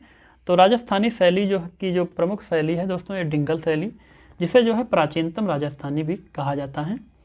देखिए, डिंगल में जो है गद्य पद दोनों तरह का जो साहित्य है उसका समावेश होता है, जिसको डिंगल शैली के नाम से जाना जाता है। अगला प्रश्न देखिए, प्राकृत पेंगलम किसकी रचना है? बताइए, प्राकृत जो पेंगलम ये रचना है दोस्तों, ये किसकी रचना है? प्रश्न नंबर 20, तो विद्याधर की रचना है। किसकी है? Vidyadhar Sarangdhar. Option number C सही उत्तर आपका हो जाएगा। अगला प्रश्न दोस्तों, पृथ्वीराज रासो ग्रंथ के प्रत्येक अध्याय को क्या कहा गया है? बताइए, प्रत्येक अध्याय को क्या कहा गया है? सही उत्तर हो जाएगा सर्ग कहा गया है। ठीक है, सर्ग कहा गया है, इसको समय भी कहा गया है। ठीक है, क्या? समय। प्रत्येक अध्याय को सर्ग अथवा समय कहा गया है। सही उत्तर आपका ऑप्शन नंबर सी और बी भी हो जाएगा। देखिए दोस्तों, इसमें जो है अगर बात करें अध्याय की संख्या, तो अध्याय को सर्ग भी कह सकते हैं। तो पूछा जा सकता है कि सर्गों की संख्या कितनी है? तो 69 सर्ग हैं। इसमें कितने सर्ग हैं दोस्तों? 69 सर्ग हैं। देखिए, महाकाव्य जो है हिंदी भाषा में इसकी रचना हुई थी। पृथ्वीराज चौहान के जीवन पर ये जो है लिखा गया है। किसके द्वारा? तो चंद्रबरदाई के द्वारा। ठीक है, चंद्रबरदाई के द्वारा ये लिखा गया है। अगला प्रश्न देखिए, अमीर खुसरो का पूरा नाम क्या है? बताइए, अमीर खुसरो का पूरा नाम क्या है? तो अबुल हसन यमुनुद्दीन खुसरो इनका पूरा नाम था। ऑप्शन नंबर डी सही उत्तर आपका हो जाएगा। देखिए, रासो ग्रंथ को देश भाषा काव्य किसने कहा है? बताइए, रासो ग्रंथ को जो है देश भाषा काव्य किसने कहा है? सही उत्तर हो जाएगा प्रश्न नंबर 23 का रामचंद्र शुक्ल ने। किसने? आचार्य रामचंद्र शुक्ल ने कहा है इसको। पाहुड़ दोहा के रचनाकार कौन है? बताइए, पाहुड़ दोहा के रचनाकार कौन है? तो राम सिंह की ये रचना है दोस्तों। Option number B. देखिए, 11वीं शताब्दी में इसकी रचना हुई थी। कब हुई थी? 11वीं शताब्दी में। अगला प्रश्न देखिए, आदिकाल को आधार काल किसने कहा है? बताइए। तो एक प्रश्न हुआ था जिसमें हमने बताया था कि आदिकाल को किसने क्या कहा है। तो आदिकाल को आधार काल किसने कहा है? आप सभी को बताना है। तो सुमन राजे और मोहन अवस्थी ने कहा है। ऑप्शन नंबर सी प्रश्न का सही उत्तर आपका हो जाएगा। अगला प्रश्न देखिएगा, वर्ण रत्नाकर के रचनाकार कौन है? बताइए, वर्ण रत्नाकर के रचनाकार कौन है? सही उत्तर क्या हो जाएगा? प्रश्न नंबर 26, तो ज्योतिरीसर ठाकुर की रचना है। ऑप्शन नंबर ए बिल्कुल सही उत्तर आपका हो जाएगा, ज्योतिरीसर ठाकुर। अगला प्रश्न देखिए, आदिकाल को अपभ्रंश काल का नाम किसने दिया है? बताइए, आदिकाल को अपभ्रंश काल का नाम किसने दिया है? जो चंद्रधर शर्मा गुलेरी ने इसको जो है अपभ्रंश काल का नाम दिया है। अगला प्रश्न देखिएगा, विजयपाल रासो के रचनाकार कौन है? बताइए, विजयपाल रासो के रचनाकार कौन है? सही उत्तर क्या हो जाएगा? तो नल सिंह भट्ट की रचना है। ऑप्शन नंबर बी प्रश्न का सही उत्तर आपका हो जाएगा। देखिए, मिश्र बंधुओं ने इसको जो है 14वीं सदी की रचना मानी है। 14वीं सदी। अगला प्रश्न दोस्तों, रेवंत गिरी रास के रचनाकार कौन है? बताइएगा। तो विजय सेन सूरी की रचना है। ऑप्शन नंबर बी सही उत्तर आपका हो जाएगा। रचना वर्ष की बात करें तो 1231 ईस्वी के आसपास इसका जो है रचना वर्ष माना जाता है। देखिए, आदिकाल में जो है जैन साहित्य की रचनाओं में से एक रचना ये है। देखिए, पहला प्रश्न है, खड़ी बोली का आदि कवि किसे कहा जाता है? बताइए, खड़ी बोली का आदि कवि जो है किसे कहा जाता है? तो अमीर खुसरो आपका सही उत्तर हो जाएगा। Option number B. देखिए, अमीर खुसरो को जो है खड़ी बोली का आदि कवि कहा जाता है और हिंद का तोता भी इनको कहा गया है। क्या कहा गया है? हिंद का तोता। देखिए, खड़ी बोली के पहले कवि की अगर बात करें तो वहाँ पर मैथिली शरण गुप्त का नाम आएगा, लेकिन खड़ी बोली का आदि कवि पूछा गया है तो सही उत्तर आपका ऑप्शन नंबर बी। अगला प्रश्न देखिएगा, अपनी किस रचना को विद्यापति ने कहानी कहा है? बताइए, कहानी किसको कहा है दोस्तों? तो एक रचना है इनकी कीर्ति लता, काफ़ी महत्वपूर्ण रचना है। इसी को जो है विद्यापति ने कहानी कहा है। ये रचना जो है इनकी अभट्ट भाषा में है। किस भाषा में है? अभट्ट भाषा की रचना है? देखिए, एक कीर्तिलता है, दूसरी कीर्ति पताका है, दोनों इनकी रचनाएं हैं, काफ़ी प्रसिद्ध रचनाएं हैं, तो दोनों अभट्ट भाषा की हैं। दोस्तों एक रचना है इनकी विश्वविख्यात है, पदावली, ये जो है मैथिली भाषा की है। काफ़ी महत्वपूर्ण रचनाएं हैं। अगला प्रश्न देखिएगा, राय कुमार चरियु किसकी रचना है? बताइएगा। राय कुमार चरियु जो है ये किसकी रचना है? तो पुष्यदंत की रचना है दोस्तों, ऑप्शन नंबर बी। किसकी रचना है? पुष्यदंत की रचना है। देखिएगा, पौमचरियु ग्रंथ जो है इनका पहला ग्रंथ माना जाता है, अपभ्रंश भाषा का पुष्यदंत का ही है। अगला प्रश्न देखिए, अगला प्रश्न दोस्तों, पृथ्वीराज रासो को प्रामाणिक मानने वाले विद्वान कौन है? बताइए, पृथ्वीराज रासो को प्रामाणिक मानने वाले कौन विद्वान हैं? आज के जो प्रश्न रहने वाले हैं दोस्तों, लास्ट क्लास है तो इसके प्रश्न जो है 1 वर्ड में रहेंगे, व्याख्या नहीं की जाएगी, क्योंकि हर एक प्रश्न की व्याख्या इससे पहले वाली क्लास में हो चुकी है। तो आप सभी लोग पिछली क्लास को अच्छी तरह से देख सकते हैं, काफ़ी महत्वपूर्ण क्लास है। लिंक उनका सभी का जो है इसी वीडियो के डिस्क्रिप्शन में मिल जाएगा। बताइए, पृथ्वीराज रासो को प्रामाणिक मानने वाले विद्वान कौन है? सही उत्तर हो जाएगा Hazari Prasad Dwivedi, option number B. अगला प्रश्न देखिएगा, नाद न बिंदु न रवि न शीश मंडल काव्य पंक्ति किस कवि की है? बताइए, ये काव्य पंक्ति जो है किस कवि की है? सही उत्तर क्या हो जाएगा? तो सरहपा की ये दोस्तों हैं, ऑप्शन नंबर सी। अगला प्रश्न देखिए, एक नार ने अचरज किया, सांप मार पिंजरे में दिया, इस पहेली के रचनाकार कौन है? बताइए, पहेली के रचनाकार कौन है दोस्तों? तो अमीर खुसरो की पहेली है ये। सही उत्तर आपका ऑप्शन नंबर ए हो जाएगा। ठीक है, अगला प्रश्न देखिए, ये जो क्लास रहेगी दोस्तों इसमें ज़्यादातर आज रचनाएं ली हैं मैंने, जो महत्वपूर्ण रचनाएं हैं, आखिरी वाली क्लास में सभी रचनाएं आपकी हो जाएंगी। देखिए, देसिल बाना सब जन मिठा तय तयसन जपो अभट्ठा, उपरोक्त पंक्तियां के जो रचनाकार हैं वो कौन है पूछा गया है, प्रश्न नंबर 7। तो विद्यापति की दोस्तों ये रचनाएं हैं, पंक्तियां जो हैं ये विद्यापति की रचनाओं से संबंधित हैं, ऑप्शन नंबर डी। अगला प्रश्न है दोस्तों, रणमल्ल छंद काव्य के रचयिता कौन है? बताइए, रणमल्ल छंद काव्य के रचयिता दोस्तों श्रीधर हैं, ऑप्शन नंबर ए बिल्कुल सही उत्तर आपका हो जाएगा। देखिए, श्रीधर व्यास की ये जो है काव्य है रणमल्ल छंद। अगला प्रश्न देखिएगा, पुस्तक जल्लड़ हाथ दे चल गज्जन रफकाज किस कवि से संबंधित हैं? बताइए, किस कवि से संबंधित हैं दोस्तों? तो चंदबरदाई कवि से संबंधित हैं, ऑप्शन नंबर डी सही उत्तर हो जाएगा। पृथ्वीराज रासो एक ग्रंथ है, उसकी जो है ये पंक्तियां ली गई हैं, किससे? पृथ्वीराज रासो से। इसको किसने लिखा है ग्रंथ को? तो चंदबरदाई ने इसको जो है लिखा है। अगला प्रश्न देखिए, चंदबरदाई किसके दरबारी कवि थे? बताइए, तो पृथ्वीराज चौहान के दोस्तों ये दरबारी कवि थे, ऑप्शन नंबर ए सही उत्तर आपका हो जाएगा। देखिए, राजमती का पात्र किस रासो रचना में है? बताइए, राजमती का जो पात्र है दोस्तों किस रासो रचना में है? तो बीसल देव रासो सही उत्तर आपका हो जाएगा, ऑप्शन नंबर बी। देखिए, बीसल देव रासो जो है ग्रंथ है, इसकी मुख्य महिला जो पात्र हैं दोस्तों वो राजमती हैं, तो ऑप्शन नंबर बी सही उत्तर आपका हो जाएगा। इसमें जो है भोज प्रसार की जो पुत्री राजमती थी, उनका जो है अजमेर के चौहान राजा बीसल देव के विवाह, वियोग और पुनर्मिलन की कथा जो है पूरी तरह से प्रस्तुत की गई है।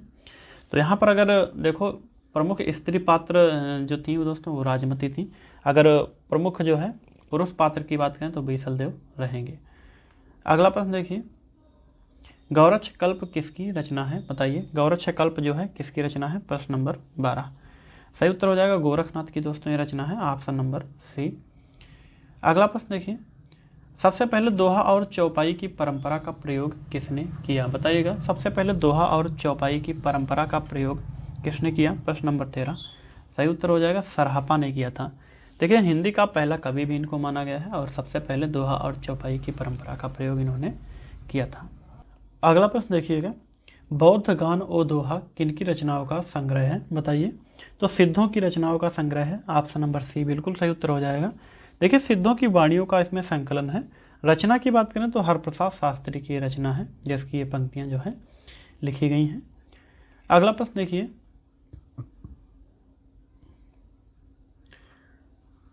आदिकाल में किस कवि को अपभ्रंश का भवभूति की संज्ञा दी गई है? बताइए, आदिकाल में जो है किस कवि को अपभ्रंश की भवभूति भी की संज्ञा दी गई है? सही उत्तर क्या हो जाएगा? प्रश्न नंबर 15 का। देखिए पुष्य दंत इसका सही उत्तर हो जाएगा। पुष्य दंत को जो है अपभ्रंश की भवभूति की संज्ञा दी गई है। काफ़ी महत्वपूर्ण सिलेक्टेड प्रश्न है आपके। अगला प्रश्न देखिए, दो सूखने किसकी रचना है, बताइए। तो दोस्तों ये अमीर खुसरो की रचना है। ऑप्शन नंबर सी सही उत्तर आपका हो जाएगा। अगला प्रश्न देखिए, कौल ज्ञान निर्णय के रचनाकार कौन है, बताइए। कौल ज्ञान निर्णय के रचनाकार कौन है, प्रश्न नंबर 17। तो मत्स्येंद्र नाथ की रचना है दोस्तों, option number B. Prithviraj Raso के कितने संस्करण प्राप्त हुए हैं, बताइए। तो 4 संस्करण इसके दोस्तों प्राप्त हुए हैं। अगला प्रश्न है दोस्तों, विद्यापति पदावली को भक्ति रस की न मानकर श्रृंगारिक मानने वाले कवि निम्न में से कौन नहीं है, सही उत्तर हो जाएगा हजारी प्रसाद द्विवेदी। देखिए विद्यापति पदावली जो रचना है दोस्तों मैथिल भाषा की, काफ़ी चर्चित और महत्वपूर्ण जो है विद्यापति की रचना है। तो इसको जो है श्रृंगारिक मानने वाले कवि जो है हजारी प्रसाद द्विवेदी नहीं है। इनमें से सही उत्तर आपका ऑप्शन नंबर डी हो जाएगा। अगला प्रश्न देखिएगा, विद्यापति के गीतों को नागिन की लहर के समान किसने बताया है, बताइए। किसने बताया है दोस्तों। तो निराला इसका सही उत्तर हो जाएगा ऑप्शन नंबर बी। निराला ने जो है विद्यापति के गीतों को नागिन की लहर के समान बताया है। अगला प्रश्न देखिएगा, ढोला ला मारू रा दोहा को हेमचंद तथा बिहारी के दोहे के बीच की कड़ी को जो है कौन मानता है, सही उत्तर हो जाएगा इसका, बताइएगा कौन मानता है। हजारी प्रसाद द्विवेदी जो है मानते हैं, ऑप्शन नंबर बी। अगला प्रश्न देखिएगा, परमाल दासों की नायिका हैं, बताइए। परमाल दासों की नायिका कौन है दोस्तों, सही उत्तर क्या हो जाएगा इसमें। परमाल दासों की जो नायिका हैं दोस्तों वो हैं चंद्रावली। अगला प्रश्न आपका है, चंद-बरदाई को छप्पय का बादशाह किसने कहा है, बताइए। चंद-बरदाई को छप्पय का बादशाह किसने कहा, तो शिव सिंह सेंगर ने कहा है, ऑप्शन नंबर सी सही उत्तर हो जाएगा। तो आज की कुछ महत्वपूर्ण रचनाएं थी जो कि इस क्लास के माध्यम से मैंने देखा, आप सभी के सामने जो है प्रस्तुत किया। ये रचनाएं काफ़ी महत्वपूर्ण हैं। तो आज की क्लास आपकी 8वीं क्लास थी, ये आदिकाल की। इसके बाद में ये आदिकाल आपका समाप्त हो चुका है। अब हम सभी लोग आगे के अध्याय पर बढ़ेंगे। तब तक के लिए जय हिंद, जय भारत। मिलते हैं नई क्लास में।